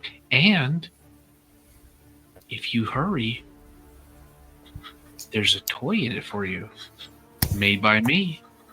It's very special and very fun to play with. I am really trying hard not to say stupid shit right now. Situational awareness. Just in case because the viewers can't see it, I do have actual tears. Oh. So you're watching the tears stream down these kids' faces. So how about it, kids? You come with us, please? Well, I will say. Yeah, I know. This is going to be a tough one. Yes. 6. 3. 6. 15. You roll the 6s. 5. 20. 3. 23. Plus. Oh, my guile? Yep. 1. 24. Critical success. Yes. Oh, okay. There As they all kind of stand up and push through. And when we're done with all this and we get everybody back, I will tell you all 150. Like, obviously, I'm not going to go into massive detail and their backstories and stuff, but I'll tell you who they are, how old they are, what race they are, stuff like that. I take one of the little one's hands and I hold it as I kind of start leading them out. I'm kind of beckoning for Ellie to follow. Bring up the rear. All right, Arthur. Tent 6. This is the Defiant tent. Oh, These are God. the older teens, the strong-willed, rebellious. These are the leaders of the kids.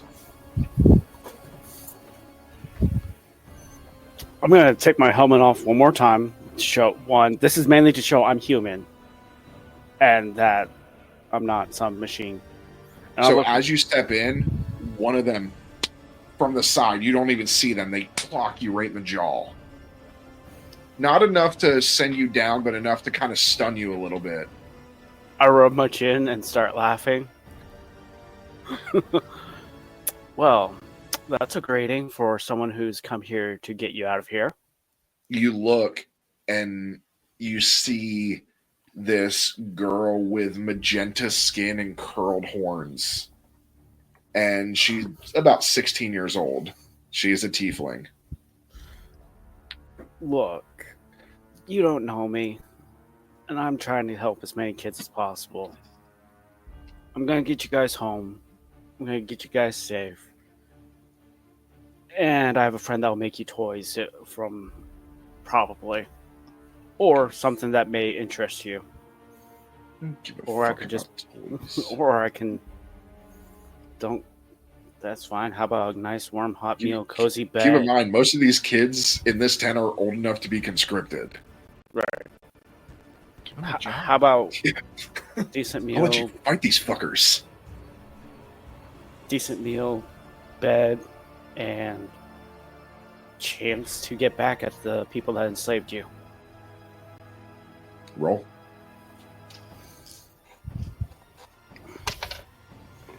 Oh fuck, that's a 1. That's a 6. That's a 6. So 13. 1 first. Roll the 1. 6. 7. Okay, everyone. 3. 10. 4. 14. 4. 18. Plus 1. 19.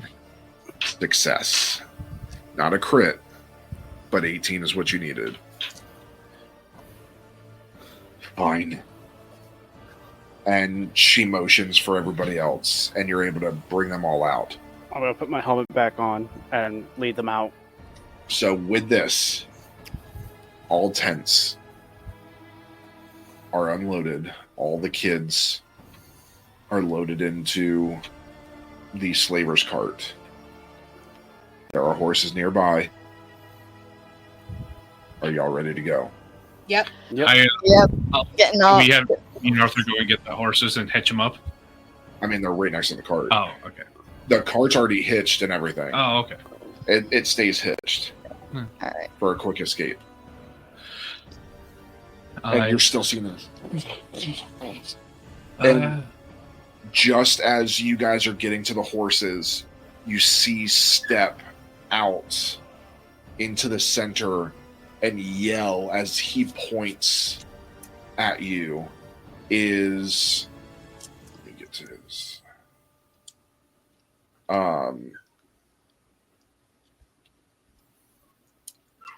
You see this human man, probably in his 40s. He's tall, lean, built like a wolf that's gone too long without food, but somehow gained strength from the starvation. He's wiry, sinewy, and permanently tense. He has this long, angular face with sunken cheeks, thin black hair slicked back with oil, a red leather Bastilian officer's coat stiff with old blood, a permanent sneer carved into his lips, fingers stained with ink and ash from writing the processing tags. There's a scar running from his forehead to the bridge of his nose, and his eyes are so pale they look clouded. And he points a blade. Go! And you either decide to fight or run. We got kids. I vote we run. Yeah. We got kids. I'll throw a dagger at him while we run. I kind of unsling my my Drake and Shot repeater. This is Old West wagon chase. Yeah, we're gonna try to shoot them all. Yeah.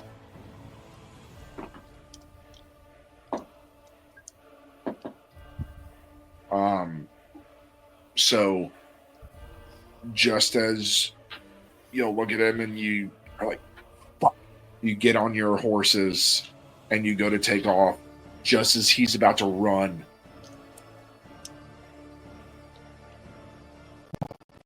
swooping in is a large blue dragon that grabs him. I rolled a 30. Good God! That is why this is happening. He grabs Veros, who this is, Captain Veros Keldrin. He's the commander of this war party, and he's the leader. He's the reclamation captain of the 7th detachment. Oh, so he's not the big boss, but one of. He's in charge of this camp. Yeah, the talons dig into his stomach. Oh. and he's lifted straight into the air as you hear the gargling of blood already as the talons are all the way through his body. I guess he's not going to be a prisoner. And you watch as he is flung into the air and your dragon flies by and swallows him whole. How much blood did I see, by the way? Oh, it splattered. Oh. You're a goddess and you have a weak constitution? Remember, Smiting hand. blood and my character do not go hand in hand. Okay. She hasn't figured out how to turn that off 5, yet. 2, 3. You're fine. Don't look, kids. And a 4. Younger So- kids, at least. You guys can take off. Before I do, I want to aim my dragon, my repeater, back at the camp. I want to shoot off 2 smoke veil canisters back at the entrance, just kind of like at the entrance as we leave, and kind of just lob it in the back of the camp because that creates a 20-foot obscuring cloud around there. I want to cover our retreat so they can't kind of see us. Also, those fuses were a 20-minute fuse, so they should be going off right about now. Okay. So, with that, you hear.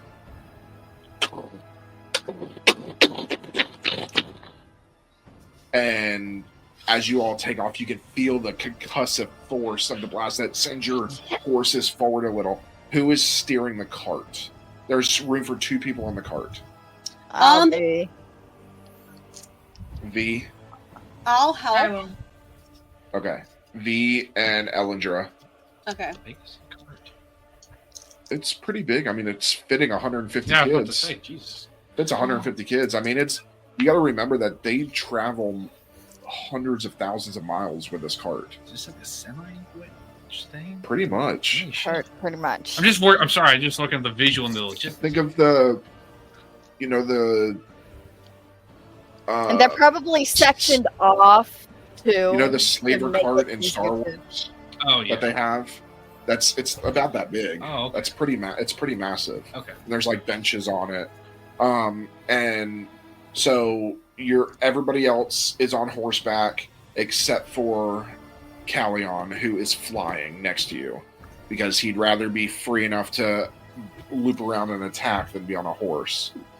Plus, he can protect with his wings, and a wingspan that big can wrap around most of the cart.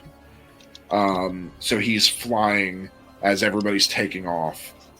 And with that, because everybody succeeded pretty well in everything, the dragons are able to peel off and take off, and are now flying over you. If you look up, you can see a V of dragons with Calathars in the lead as you all head back home. An hour. And in that ride, before we arrive at the gates, is where we're going to take our break. So, please don't go anywhere. We will be right back. And we're back. All right. So, as you come up to the front gate, it's open for you as you're able to just ride right in. The dragons fly overhead, seemingly to the roost.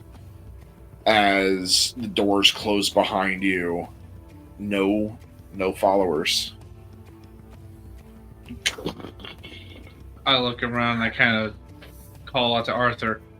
Didn't you say you had some of the men here to escort us? I put up to the rafters where all the men are ready and firing, and a pursuer's coming. I look up. Do I see him? Mm-hmm. Oh, okay. All right, we So- need to feed, clothe, and bandage these poor kids. So you'll probably want to take, as bad as it sounds, you want to take stock of the children. Yeah. Because you need to figure out who they are, what they are, how old they are, because you don't want to put 15-year-old boys with 6-year-old girls, things like that.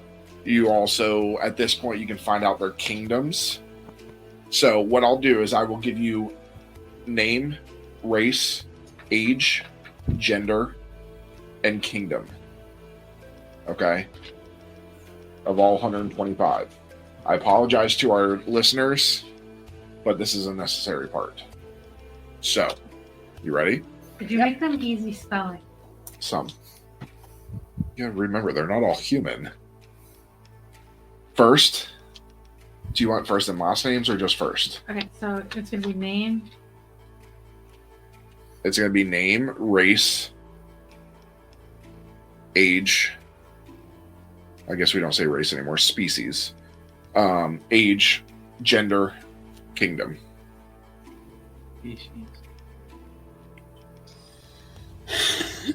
And I can give you first and last name or just first names, because some of them may have similar names. So I'll probably give you both. All right. First, as I'm doing this,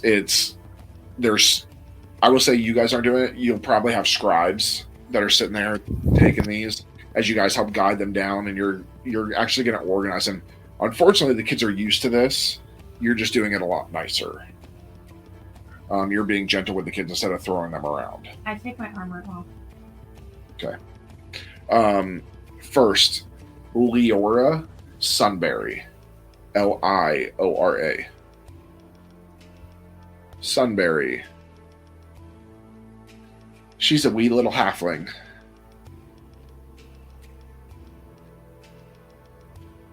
She's 8 years old. She is a girl. And her kingdom is Everglen, one word, Shires. One N or two N's? One N. Everglen Shires. Maybe it is. You have the poor people, the poor halflings living on a golf course? Yeah.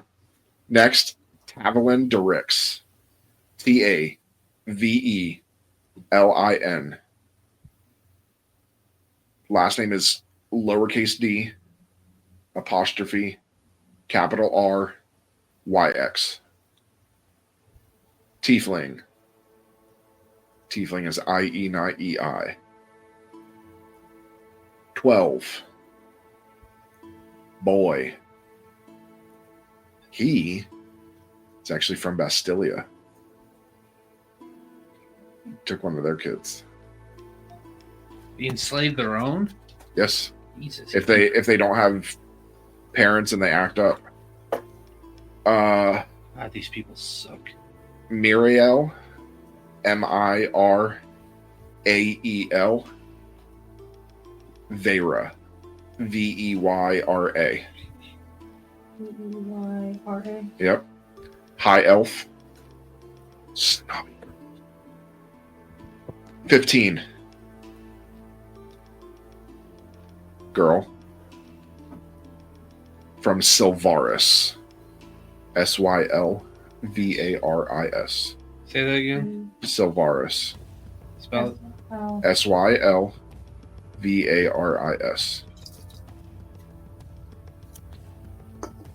Oh, he's cool.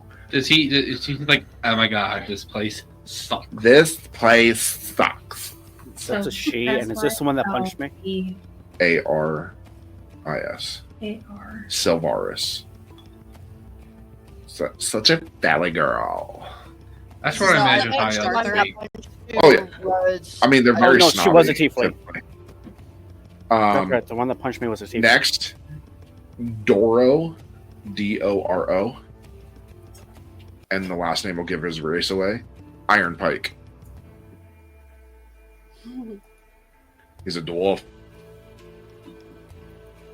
He's 10 years old, with a beard. He's a boy. And his kingdom, you'll like this name. I did very Lord of the Rings-esque. Khaz, Khaz. The Room. Khaz. and then Tharum. Tharum. Castarum. Does he sound like this? Yes. I want to go home. Mose. Next is Kess. Kess. Willowstride. Stride. Yep, Willowstride. One word. This is a wood fae. Age 7. They are non-binary. And they are from Sylvaris. How old is she? 7. They are 7. I'll be right back. And today.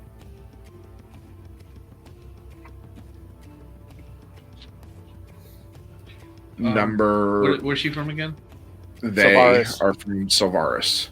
So Alright, you keep saying she.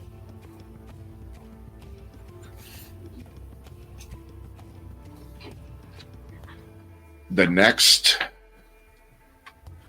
is Ralik. Ralik.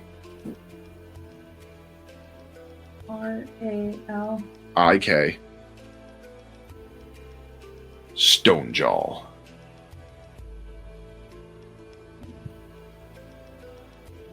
Orc. Or K or C? C. They're an orc. That's how you spell the. I seen an ORK. When? Where? Always ORC. Warhammer 40K. 13. He is a boy. And he is from Gorzul Dominion. Ghorzul.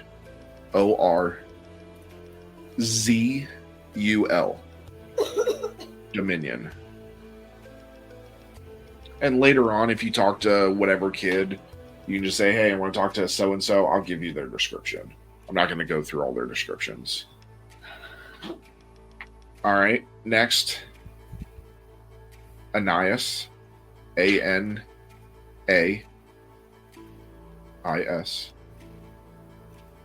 This is a nod to my daughter. Brookroot. Brookroot.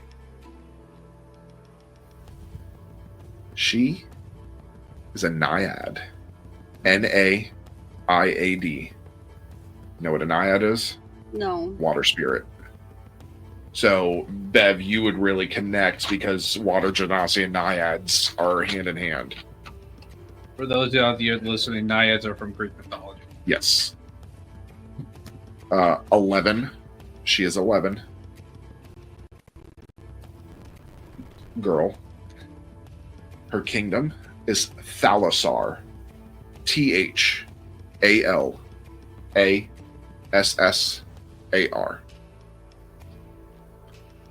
This is close to my daughter's name without actually putting it out there. And she, Bev, she has blue tinted skin and hair like yours. But the difference between her and you is she needs constant hydration. All right, next one is going to be V's favorite. First name is Fenry. Fenri. Fenri. N.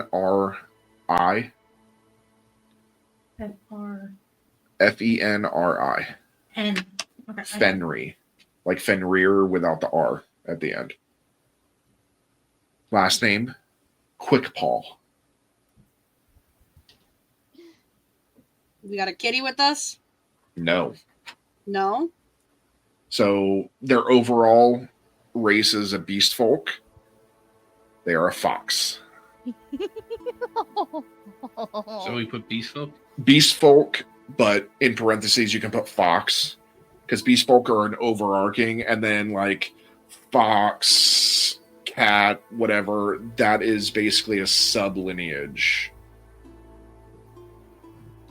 Age 9. He's a boy. And he He's from Dracoria. This is the first Dracorian that you've seen. And one of his little quirks, you see some stuff. He hides stuff in his tail. Oh. Yeah. He picks locks and hides stuff in his tail. Little rogue. The next is Solim, Solim. Harrowcrest, Harrowcrest.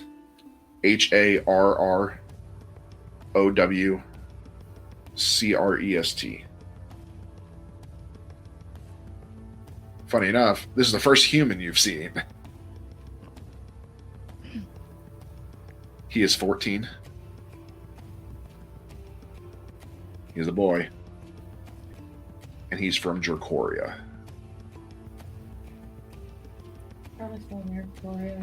Drakoria. Okay. It's like Draken, like dragons. Because Draken is the Latin sub of dragon. So that's where it comes from. Next one. I don't know how Bev's going to get along with this one. This is Pyra, Pyrra. Pyrra. Lume, Lume. You what? Lume. Lume. Fire Genasi.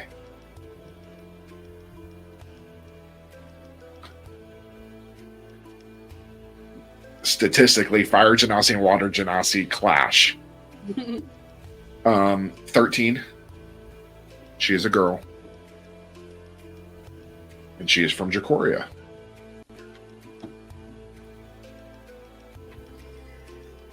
I have more pencils if you need Prepper one.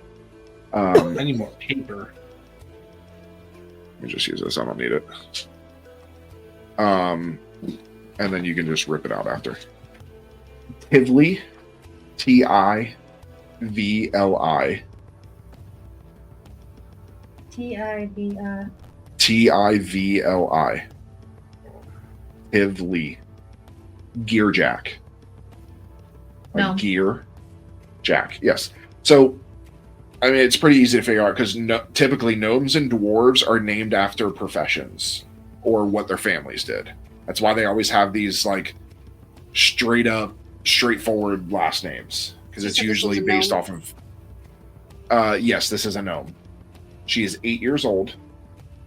She is a girl, and she, like the dwarf, is from Kaz-Tharum, which you had up there earlier. Oh yeah, she has the short, frizzy copper hair. Her goggles are like way too big for her face. She's so cute. Next, Ashran. Ashran. All one word. Koldur. Koldur.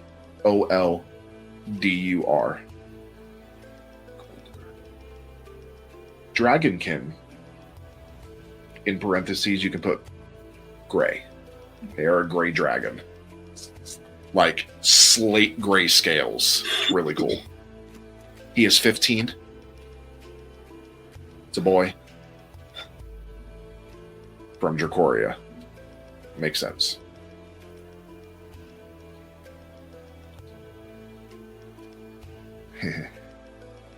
Naela.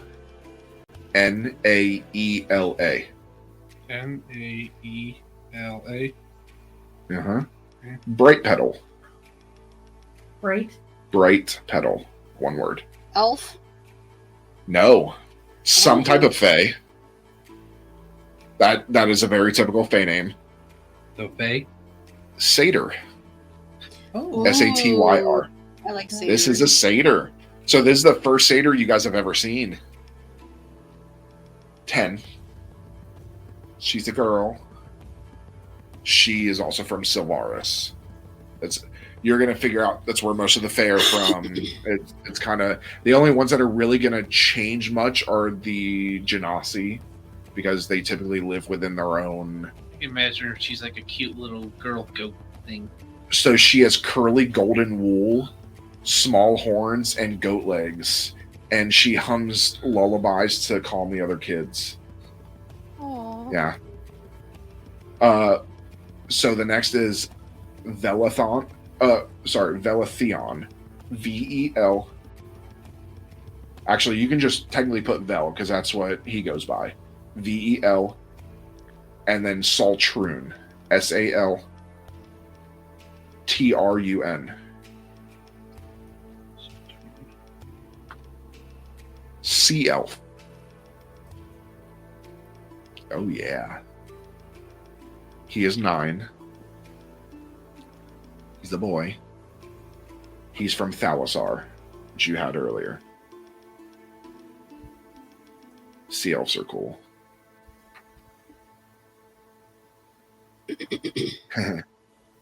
Grimpa. GRIMPA. Last name Moss. Any guesses? Trollkin. Ooh. This is a troll. A little boy troll. He's 6. Oh. Yeah. So he's from a kingdom called Mirefen, which is MIREFEN. Oh, he's cute. He's got small moss patches on his skin and a big nose and drooping ears. Yeah, pulls the frizzy hair up, top like the little troll dolls. Like I made him like very similar to the trolls from Frozen.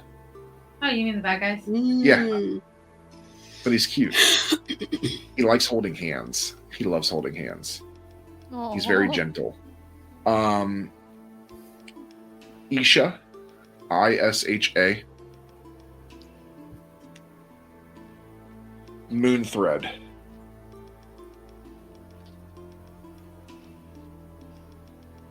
You guys will never guess this because I made this race up. It's called a moon spirit blooded.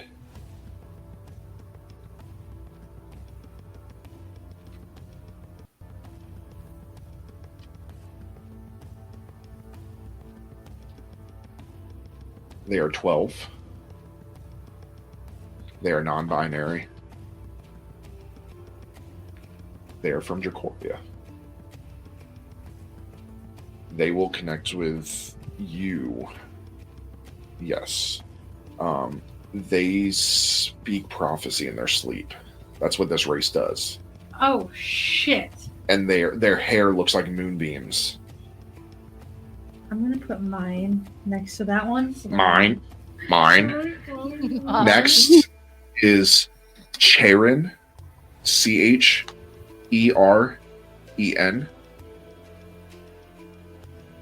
Frost Step.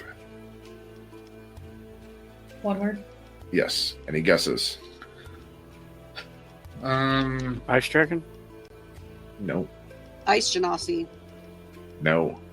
Iceborn, also known as a Frost Dwarf. I was going to say dwarf, it's okay. A Frost Dwarf. You don't see them much. Frost Dwarf. She is 11. Female? Yep. She's from a kingdom called Frost Reach. All one word. So she actually has a beard. She has a beardlet, which is very rare for girls, but it's frosty blue, and her lashes are white. Next, I'll just give you the nickname if they have nicknames. Kilo, but it's KELO. Last name might give it away. Bramble Gut. Bramble Gut? Uh-huh. Goblin? Yes. A forest goblin. He is 9. A boy. And he's from somewhere you put before, the Gorzel Dominion. He's being renamed to Boblin the Goblin. That's racist. I'm joking, we're not doing that. His ears are way oversized for him, and he has a small gap in his teeth. And he picks up shiny objects. Every shiny object he sees. Oh, who's being racist now? It's a goblin trait. I'm shining, so Tries to pick you up. Next is Seli, Seli. Vardyn, Vardyn. Any guesses? Elf of some kind? Half Human? elf. You're partially right. It's human elf. She's 14. Female. From Bastilia. Another slave child from the slave kingdom. So, do they did their parents sell them into slavery? Some, yes. This is a horrible kingdom. You will not find the children are the only good things in this kingdom. And typically, once they hit 17 or 18, they're conscripted into the slave trade. So I will say, any of the ones that are from Bastilia, we should give them a chance if they want to go back, but they probably won't. But if they want to. That way we're not doing the same thing. You should probably ask before you assimilate them with other people so that if they do go back, they don't give away all the secrets of the kingdom. Yeah. Like where everything is. The next is Torun, Torun. Torun. The Small. Any guesses? Torun the Small. Fairy? Minotaur? What? Minotaur. Minotaur. A little Minotaur boy. Was that He's the 7 years Minotaur old. Oh, no, the one that I had was older than him, but... Yeah, he's 7 years old. He's from here in Dracoria. He's got tiny horns, sandy brown fur, and big sad eyes. He has no idea what's happening. He's too young. Next is Amaya. Ameia. Any listeners, if you want to name your kids any of these, I would not be against it. I like Amaya. Featherfall. Any guess? Bird person. Yes. What? Aarakocra. But How do you spell it? Aarakocra.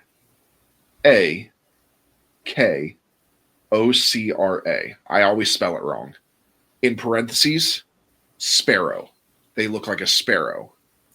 Because there are different types of Aarakocras. Like your old character Aarakocra looks more like an eagle. Like a parrot or a parakeet. Oh, no, that's right. It was an eagle. So this one looks like a sparrow. She's 13. Female. She is from a place called the Skystead Enclave. And it's Skystead, all one word. Skystead? Skystead Enclave.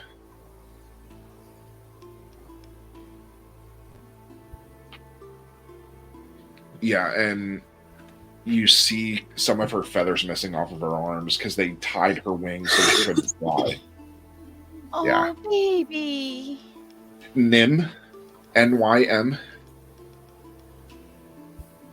Tallow Reed, Tallow. Tall.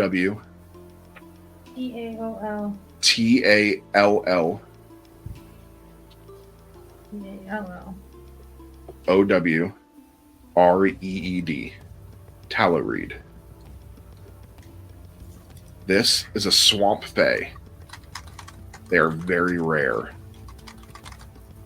10 years old. Non-binary. Because representation. 10. Because representation matters. Kingdom is Mirafen. It's one you had before. Mirefen. So their hair look like cattails. It's really weird. And they have gold pupils. Next, Ravel. Ravel. Or Ravel. Ravel. Thorncloak. This is something none of you have seen, but Beverly will be very interested. This is a Shadowkin. Mm. You want to talk about training somebody to be an assassin? Yeah. Doesn't matter that they're 12 years old. I mean, if you look at the history of the Order of the Raven, they train kids. Boy from Castilia. How old? Sure. 12. Sorry. 12 years old. Male. Yes. Next one is... hold on. I had to transfer to another thing, so I'm ready with the bracket. Oh.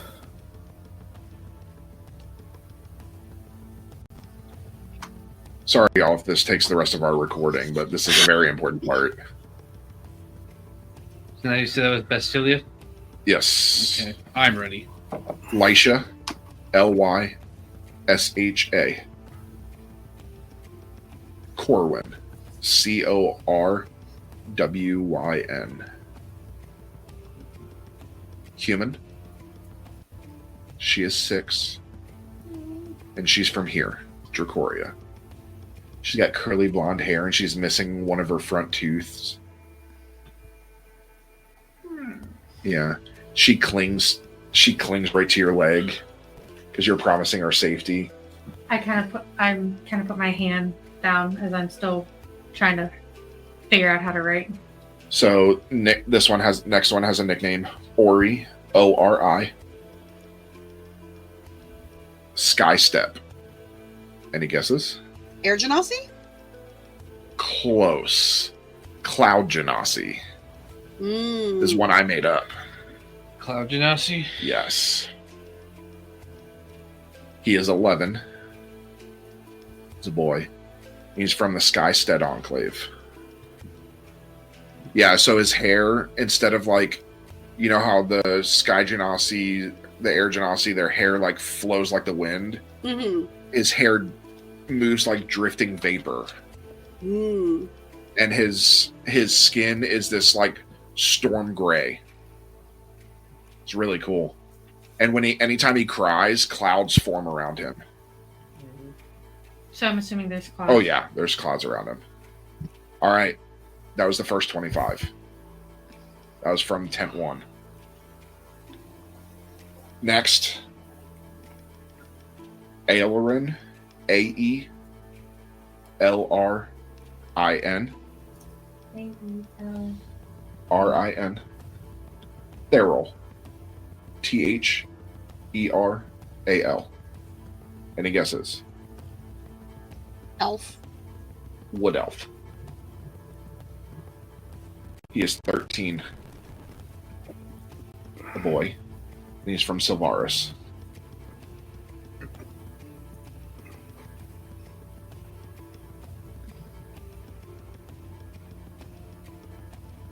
Janna. Janna. Janna? Yep. Wormfoot. Wyrmfoot. Some kind of dragonkin? No. Gnome. Halfling. 6. Keep in mind, that's about as young as they are. I made sure not to go any younger than that. She's a girl, and she is from Everglen Shires, the golfing community. She's also missing a shoe. She sleeps clutching a twig. Somebody should get her a shoe. Next, Orvok. Orvok. Grintide. Orvok Grintide. Orc. What was he? Hobgoblin. Hobgoblin. Oh. Yes. I'm giving you guys some more rare NPCs. 12. He's a boy. And he's from the Gorzel Dominion. Yeah, he has this orange-red skin. And one of his fangs is chipped. Next is Sylphira. Sylphira.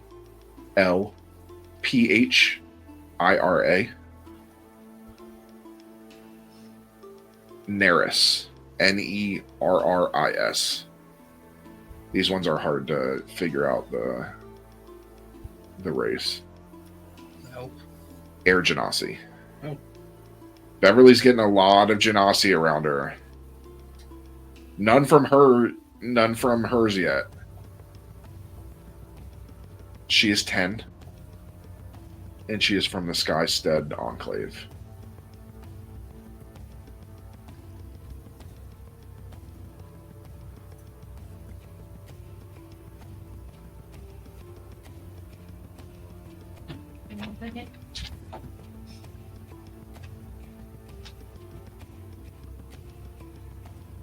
Tallow. Tallow. Root Run.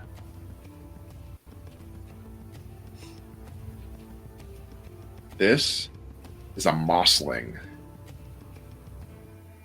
Something I came up with. They are 8.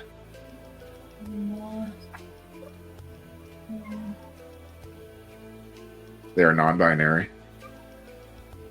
And they are from Sylvaris. They have this mossy skin and glowing green eyes. And you see a bunch of plants randomly popping up around them. Anytime they're upset, small plants sprout.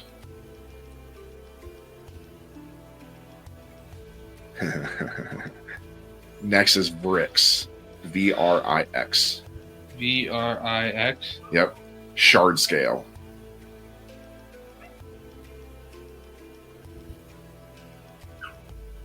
Kobold. Kobold. Kobold. Specifically, like a crystal kobold. Because, you know, kobolds are related to dragons. And so this one has pale blue crystalline scales. He is 9, and he is from Jacoria.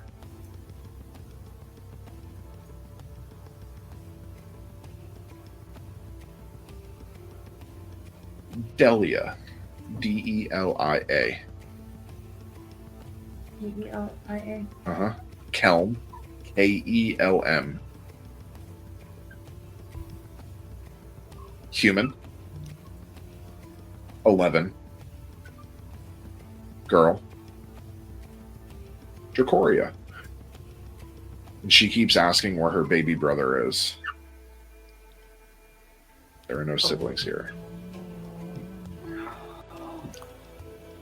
Next is Hurn. Hurn.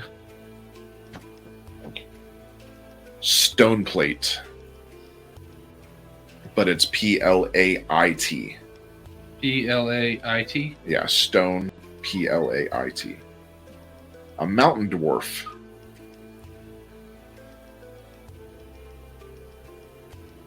$14. A boy. From Costa Room.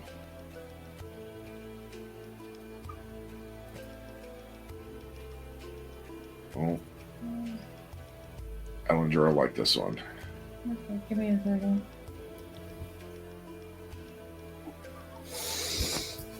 Serena. Syrina. Syrina. Of the Bloom. Serena of the Bloom. Any guesses? Dryad? Flower Fae.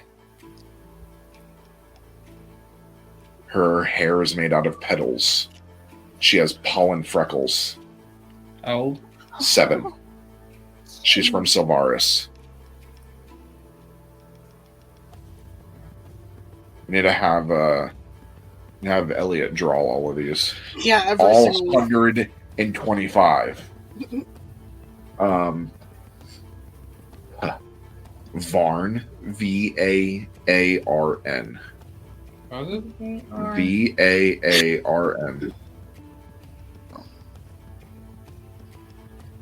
The Watching. Gollum? No. Cyclops. Hmm. A 10-year-old Cyclops. Male?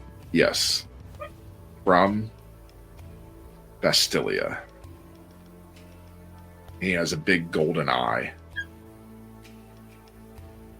Next, Kelvy. Kelvi. Kelvi. Kel. Underbeam.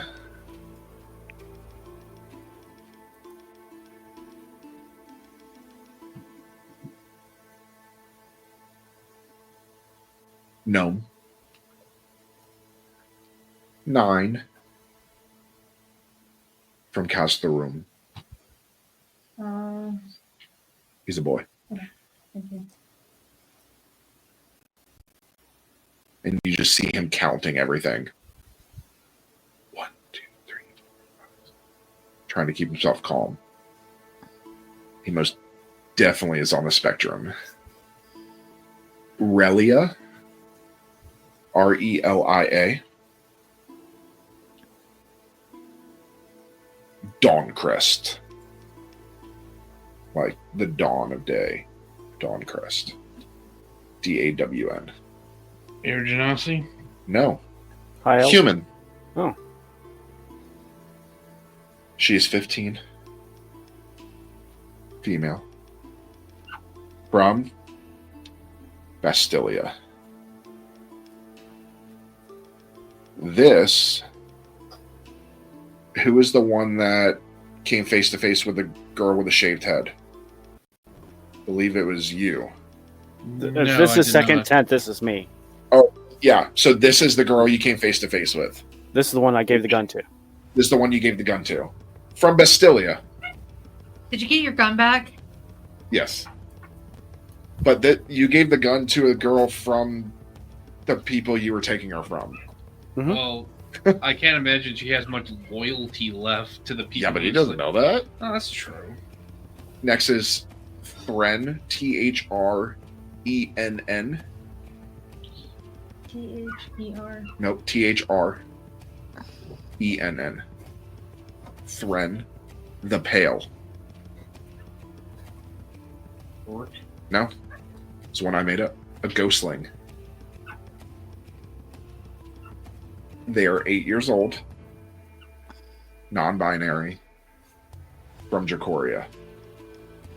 Anytime he's scared, or anytime they're scared, they fade slightly. But they have this semi-translucent body. These are so unique, like, you guys have never seen anything like these. Marrow. Marro.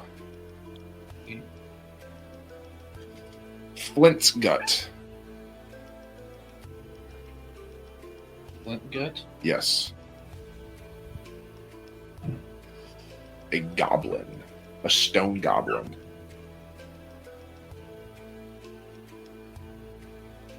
Feel bad for y'all having to deal with goblins. 7 years old. From the boy from the Gorzel Dominion.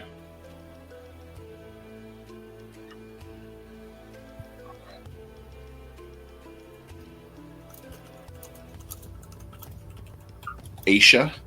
ESHA. ES. HA. HA. Vine Gleam. Vine Gleam. Another flower fae? No. Another satyr. So you've got 2 satyrs so far.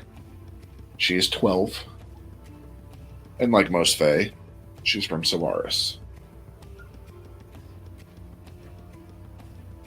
She's singing lullabies right now that sound sad and ancient.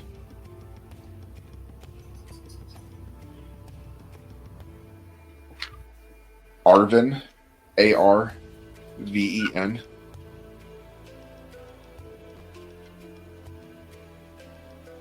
Silt water, Silt water.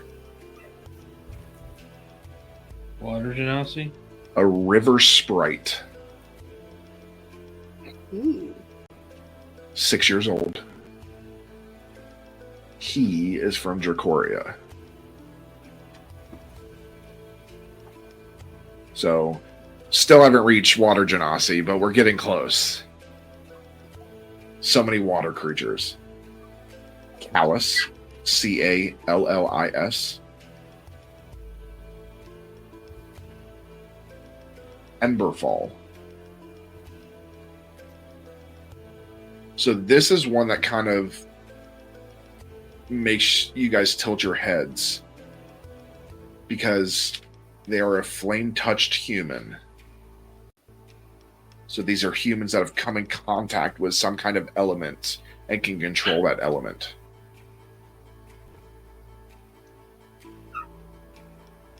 He is 12.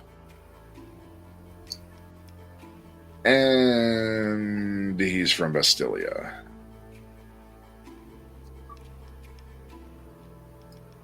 And these flame touch humans or any of the element touch humans typically have a really hard time controlling their element, especially at a young age. I'm surprised that didn't turn into one of them instead of a water genasi.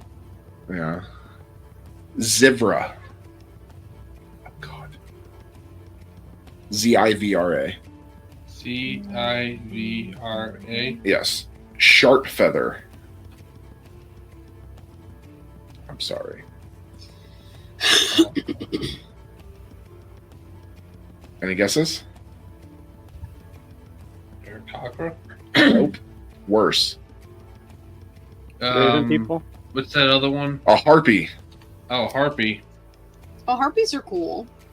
They're typically very conniving. I was thinking about the other bird one. Age 9. Girl. From the Skystead Enclave.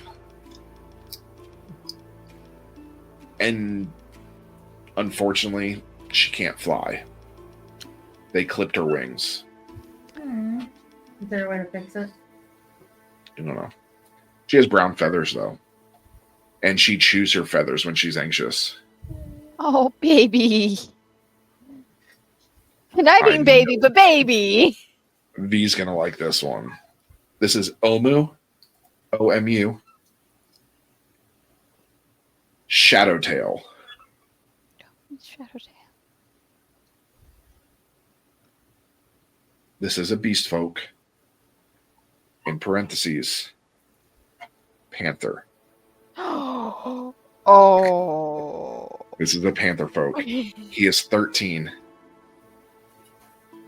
He is from Dracoria. You'll notice most of the beast folk are from here. He has black fur and glowing eyes.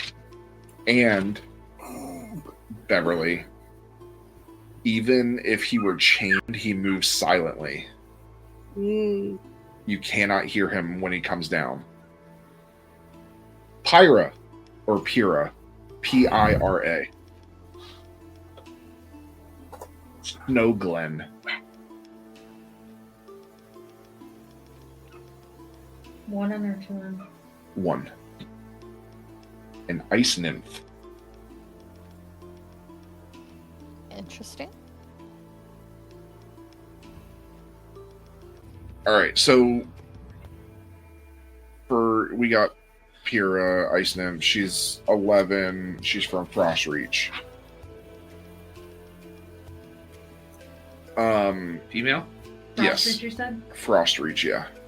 So, for sake of brevity, because there's a lot of these, I'm going to compile the list. We're going to get you an organized list. But for right now, what I'm going to do is I'm going to read off just the race and gender that comes out. So, next comes out is a male orc, 14. Next is a silver half dragon, She's 15. Next is a 5-year-old halfling girl. She's got chubby cheeks and tangled braids. She's got a button that she believes is magic. Next is a Shadeborn. They are 13, non-binary. Next is a Treekin. He is 9 years old. He's a boy. Next you have a 15-year-old Minotaur boy. Is that the one that they got? That's the one that V squared off against. Next you have a 14-year-old drow girl. Next you have a 16-year-old boy dwarf with a beard. Do all the little dwarf boys have little wee Scottish accents? Most of them. Next is a air elemental that is 13 and non-binary. Next, that you guys kind of like back up a little bit, she is a 14-year-old Leonin lion. I don't really back up with that. Yeah, I was gonna say that's kind of cool. Next is a 12-year-old boy tiefling. He's cool. He has red and black skin split down the face. Yeah. Dark Maul. Kind of. Next is a 13-year-old non-binary elf. Next is a 15-year-old boy hobgoblin. Then an 11-year-old girl Triton. Oh, is that the one of the like mermaid type? Kind of, yeah. Okay. They're mermaids. But they can breathe above water. Yeah, then they have legs instead of fins. Yeah, some of them. Some of them do have the full tail. Next is a 12-year-old non-binary goblin. So many goblins. Next is a 14-year-old female human. Next is a 13-year-old boy lizard folk. Next is a 15-year-old boy high elf. Next is a 14-year-old girl red dragonkin. Then a 13-year-old boy lightning genasi. No, not a water genasi. Next is a 7-year-old girl bogling. It's like a swamp creature. Okay. She has like swampy skin and drooping ears.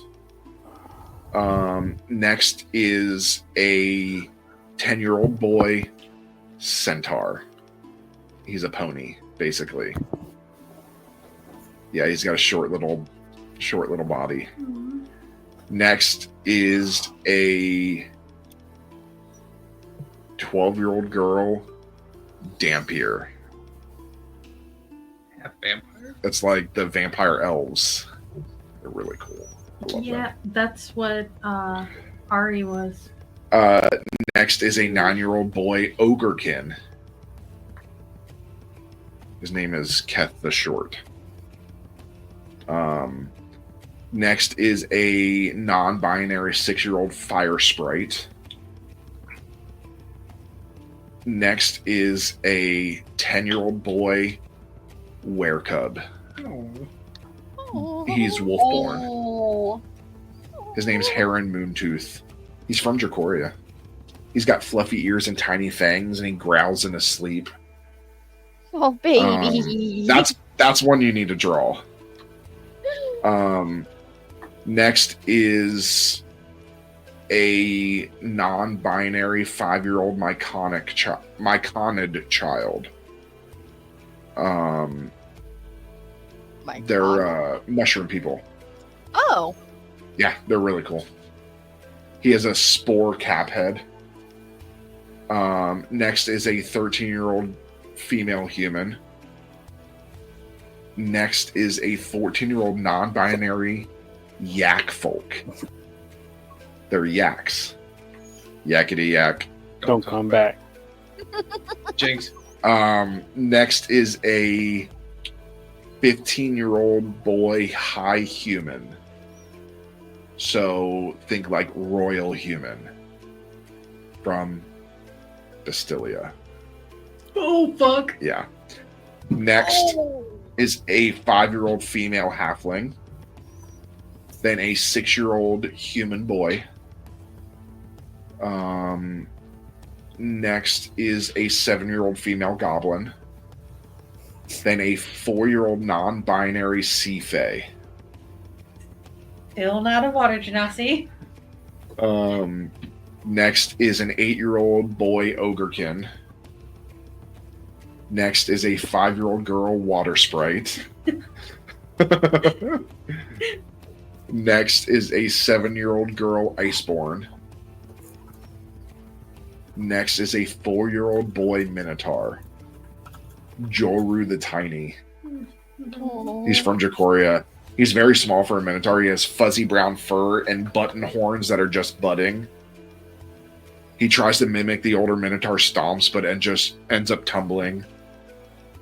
Then you have a 6-year-old girl nymph. Then a 9-year-old boy gnome. A 8-year-old girl forest dwarf.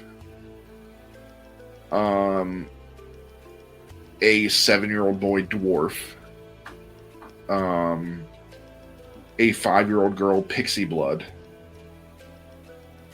So when I say blooded or blood, they are human mixed with bat creature. So this is a human pixie. So they're a little bit bigger than a normal pixie. Next is a 8-year-old boy satyr. Next is a 6-year-old non-binary kobold. Next is a 7-year-old girl Aarakocra with gray and white feathers. Is it related to sleep? No. Damn. Who would want to have kids with that? I agree. Next is an 8-year-old human boy. Next is a 6-year-old girl tiefling with purple skin. Next is a 4-year-old girl fey-blooded. Next is a 9-year-old orc boy. Next is a 7-year-old female beast folk cat.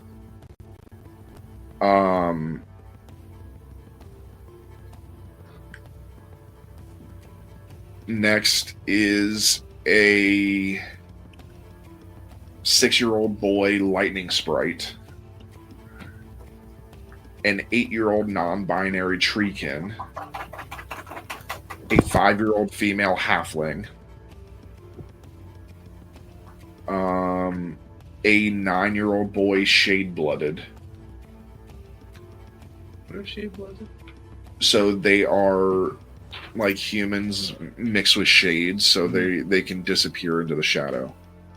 A 13-year-old human boy.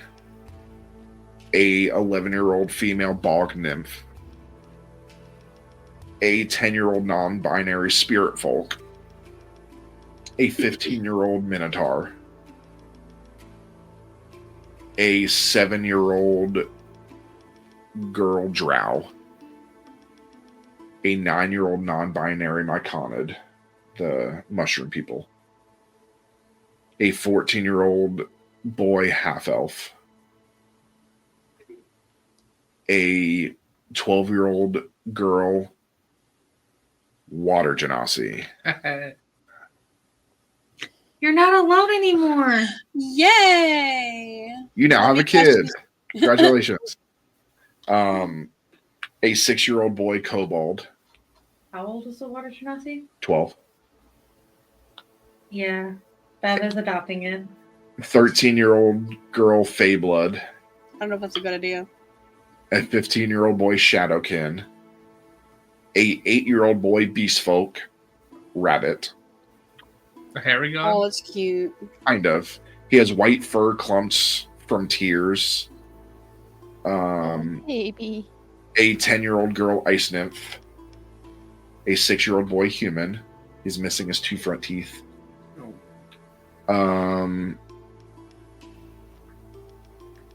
A 9-year-old non-binary crystalborn. A 8-year-old girl halfling. 14-year-old girl tiefling. A 12-year-old boy treekin. A 10-year-old girl Aarakocra hawk. Brown feathers. There is a 15-year-old non-binary dream fae. They can enter your dreams and nightmares. Yeah. 9-year-old boy dwarf. 7-year-old girl elf. 13-year-old boy giant blooded. So kind of like a half giant. It's my version of a half giant. 5-year-old girl gnome. She doesn't speak at all. 11-year-old boy shade elf.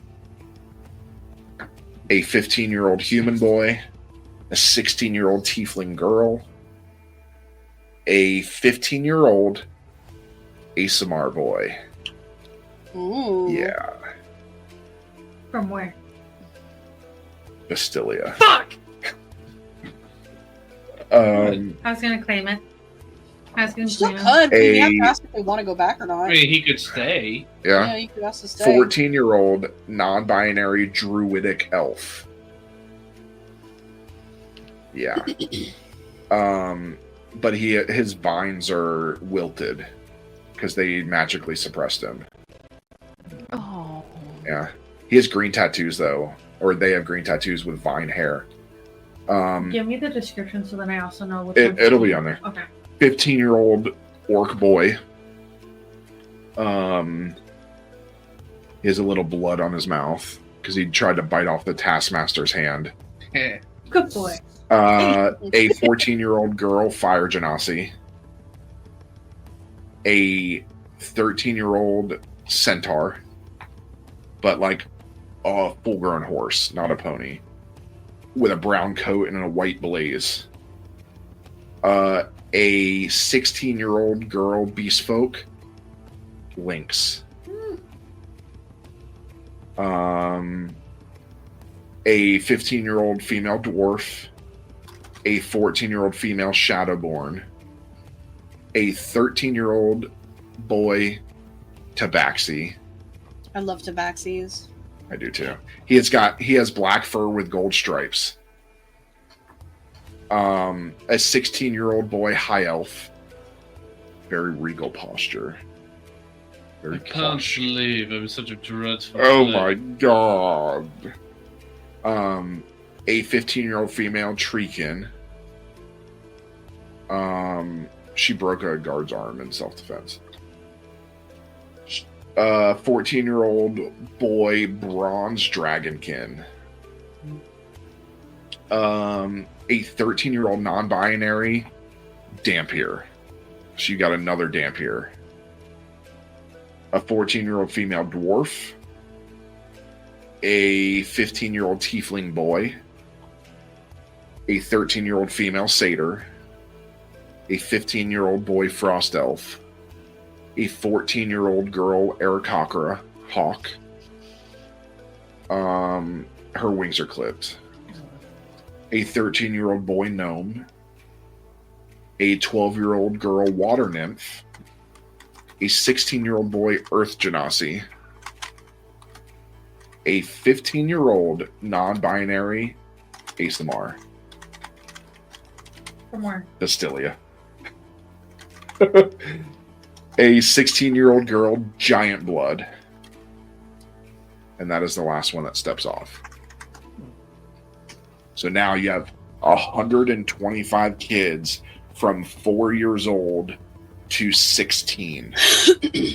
All in the center courtyard. And there's people starting to, like, your residents are starting to come out and see what's going on. Ooh, hey, it's all okay. Please don't crowd them. Some of the kids are kind of like on guard because all these people are starting to surround them. I said don't surround them. It's okay. I call for one of the guards if there's any nearby. Okay. I speak to him. Go and see if there's any empty barracks in the city.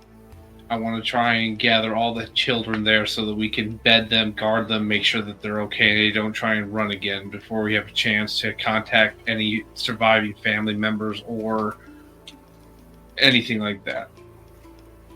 The only barracks that are completed with a build are housing guards, but I can move the guards out and they can go sleep somewhere else.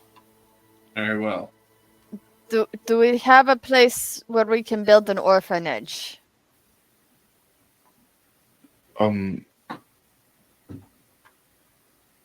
Well, we can probably convert something. Maybe one of the old inns, since it already has bedrooms and beds and things, and we just remove the bar and add more bedrooms and maybe a reception area, things like that. For now, we can probably put them in the barracks. I also think we should send messages to all of the kingdoms that these children belong to besides Bastilia. That is we will talk to King Calathar with. I think we should, I didn't know he was right there. I think that maybe we should bring all these kids inside first. Of course. Speak to all of them as a whole, and then go from there. So, children, my name is King Calathar. I am the king here in Dracoria. This is my council. This is your goddess, Elyndor. And this is the god Callion. If you would be so kind to go inside the keep, we would love to have you sit down. We will give you something to eat. We will give you some clothing, and we would like to discuss things with you. So if you would please move in there. Medical attention too.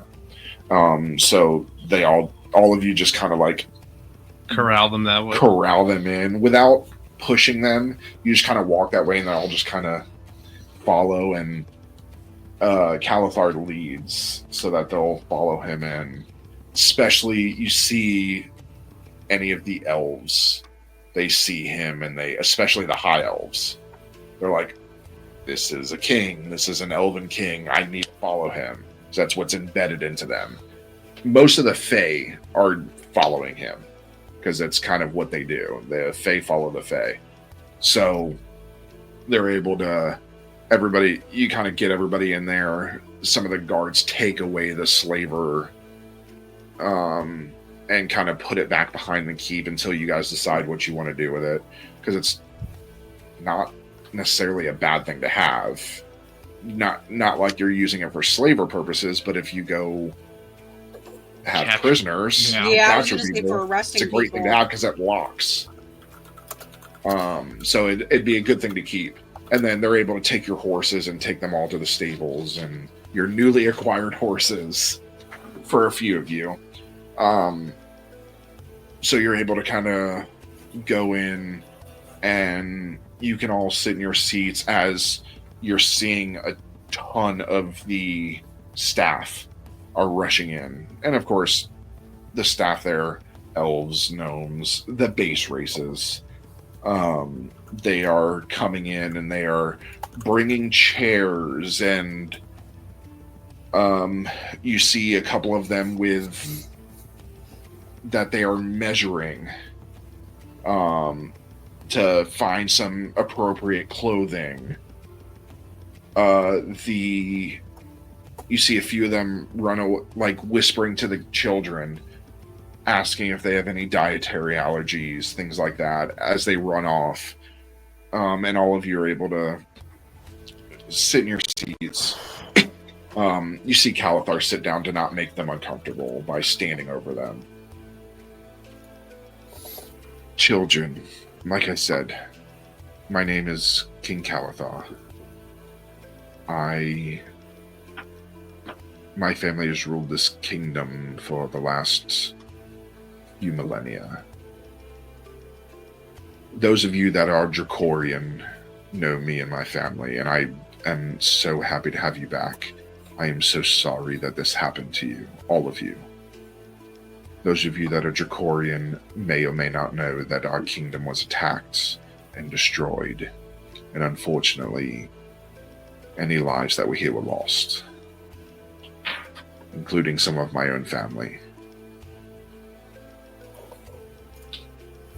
If you had family that was here, I apologize. But know that we will take care of you.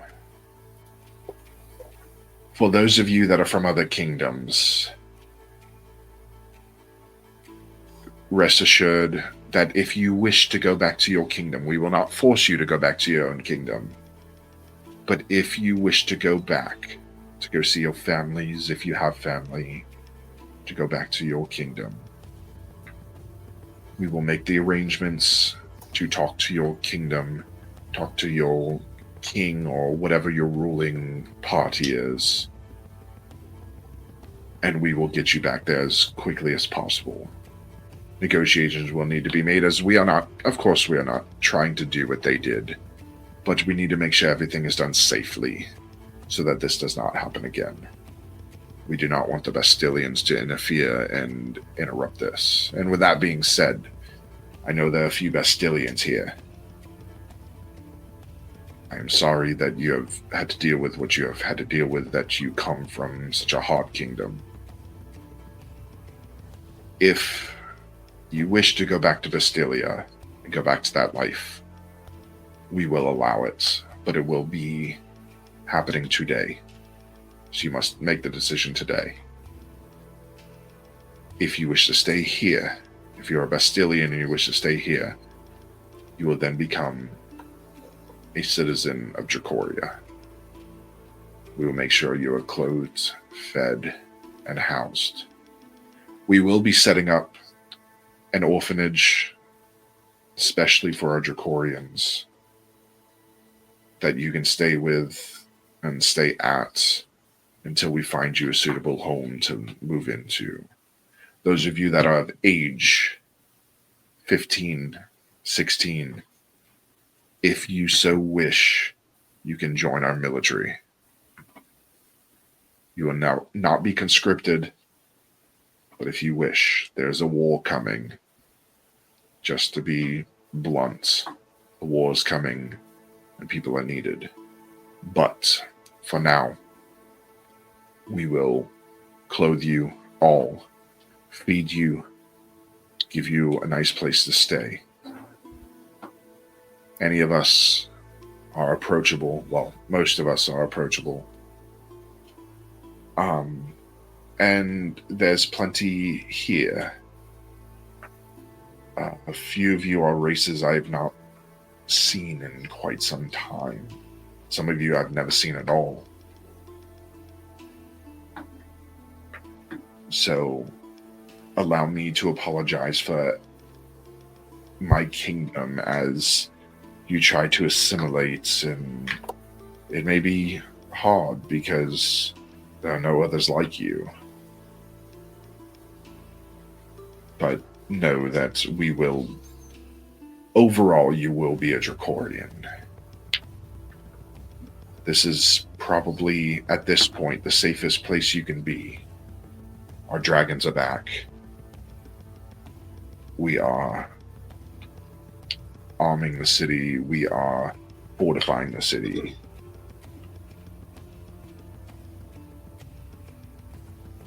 I know most of you are scared.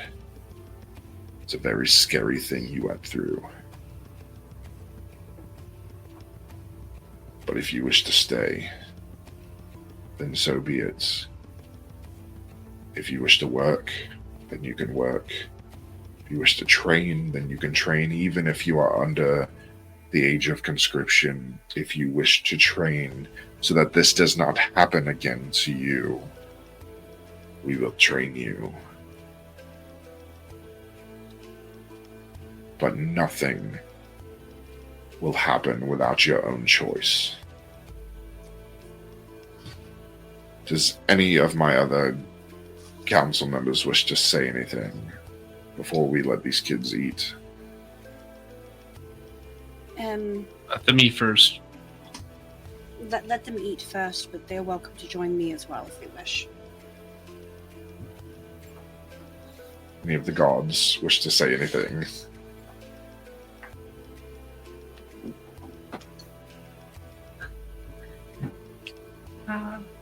If you need to be healed, you can come to me or any of the medics that will be coming in.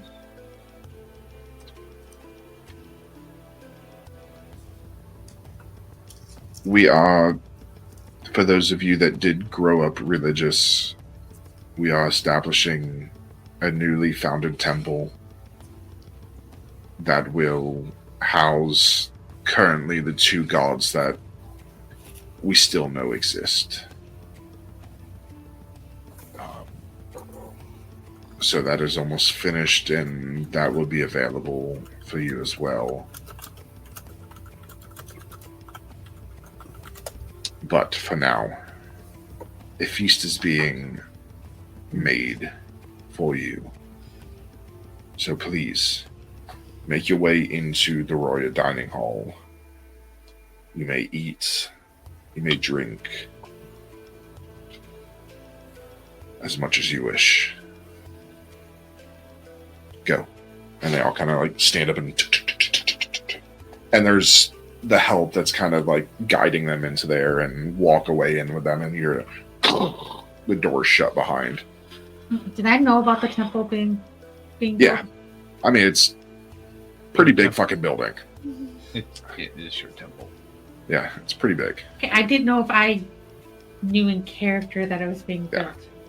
Oh, I just kind of... It's one of the all-inclusive temples that have like all the different... Because Dracoria is big, but not big enough to have temples for each god. So it's kind of an all-inclusive temple. I'm just I don't have to go live there, do I? No. You can hear prayers from anywhere once you open yourself up to it. I'm just kind of sitting there exhausted because we haven't had a chance to rest or eat or do anything. Well, I say that was a success. Good job, everybody. Oh, I turned to Kale. I got a fuck ton of information. I got almost everything out of that tent. I pull everything out that I had hidden and I put it on the table now that it's just us in here. Okay. For now, take this to your secret chambers. I think everyone needs to rest. Yes. Yeah. And then tomorrow we can start fresh and we can go over, all of us can go over what was found in the tent. And we can decide if it's worth going after Bastilia or not. Yes, we rescued these kids. Yes, they're still bad. But if it's going to hinder us getting ready for the bigger battle, then is it worth attacking Bastilia and starting a war? Because they are strong, they are big, and we do not have the army the same size as theirs. Dragons can only take us so far, especially now that they know we have them. They will be ready. So, everyone, go get rest. And we will pick this up first thing in the morning. All of the help will make sure that the kids are where they're supposed to go and get them to sleep, and we will make sure that they are fed breakfast in the morning, and injuries will be healed. Yes, and we will make sure that we are working around the clock on one of the inns to get it ready to house them and turn it into a orphanage, basically.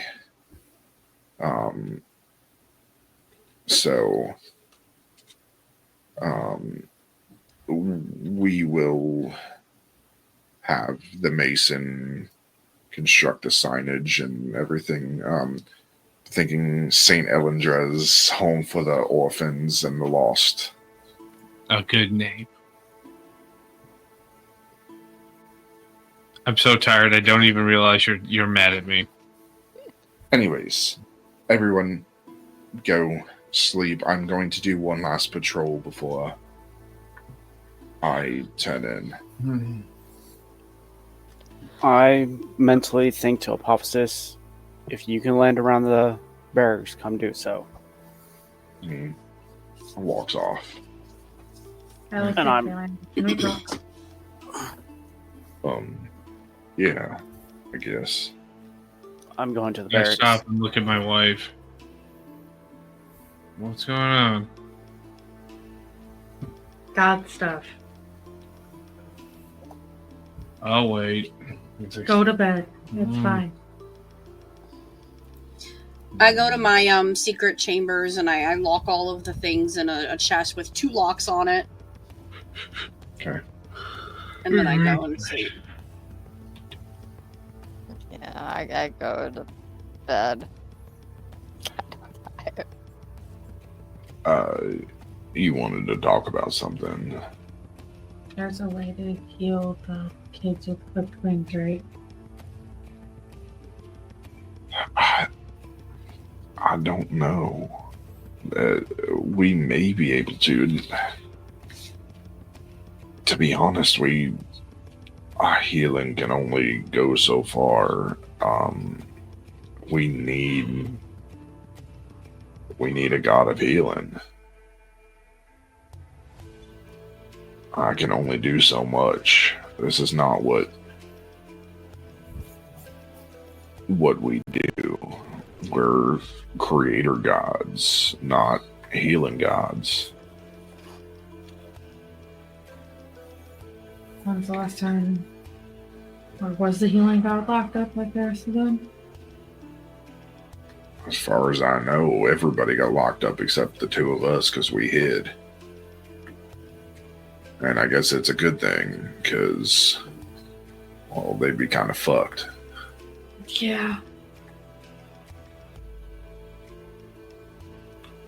I truly think, I know we got a war coming, but I truly think we might need to split our focus.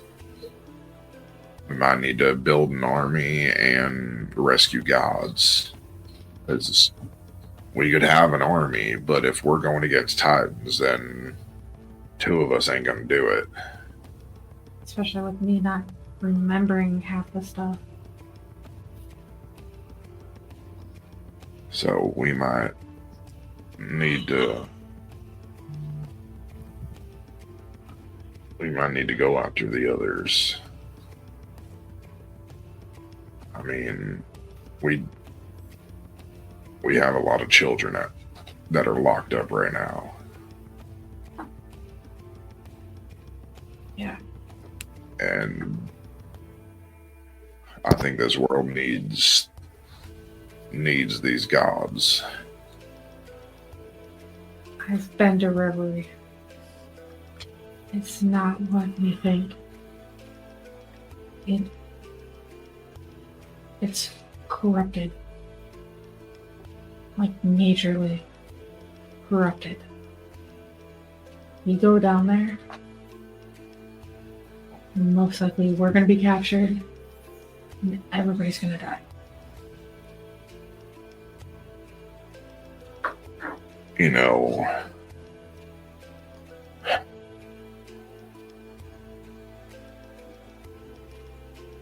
there may be one. I heard that there was possibly one that hid just like we did. Friend or foe? Oh, I mean, they're all our kids, but Okay, did they like us or did they hate us? depended on the day. But maybe, from what I heard, they're not even on this plane of existence. So we may need to reach out to the other planes. I think. Last time I reached out to another plane, I found out that I was a goddess. Well, let me just see if I can even get an inkling. And he goes down to his knees, like sits on his heels, puts his hands on his thighs, closes his eyes, and his wings come out. They're not fully out. And he begins to glow as he closes his eyes, and you hear just little whispers of something as he's reaching out.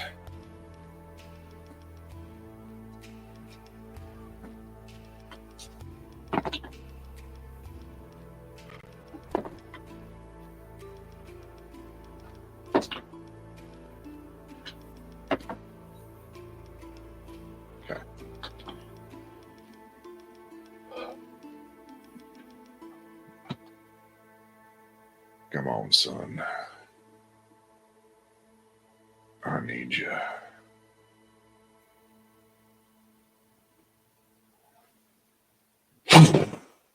This flash of black. It's not bright, but it's just sudden. As you look and you see this looming shadow figure. Oh, fuck. And you watch as it gets lower and lower and lower till it's about your height. And the black fog dissipates. And standing there is this person with this, they have this hood over their head. Their head's down. It's an all black cloak with these black feathers on their shoulders. And as they lift their head, you see a white mask with a bird's beak.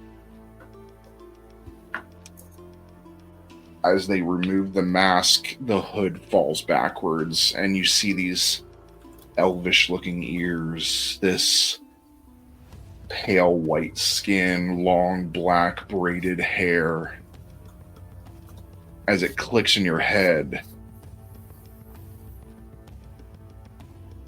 that this is the patron of ravens. This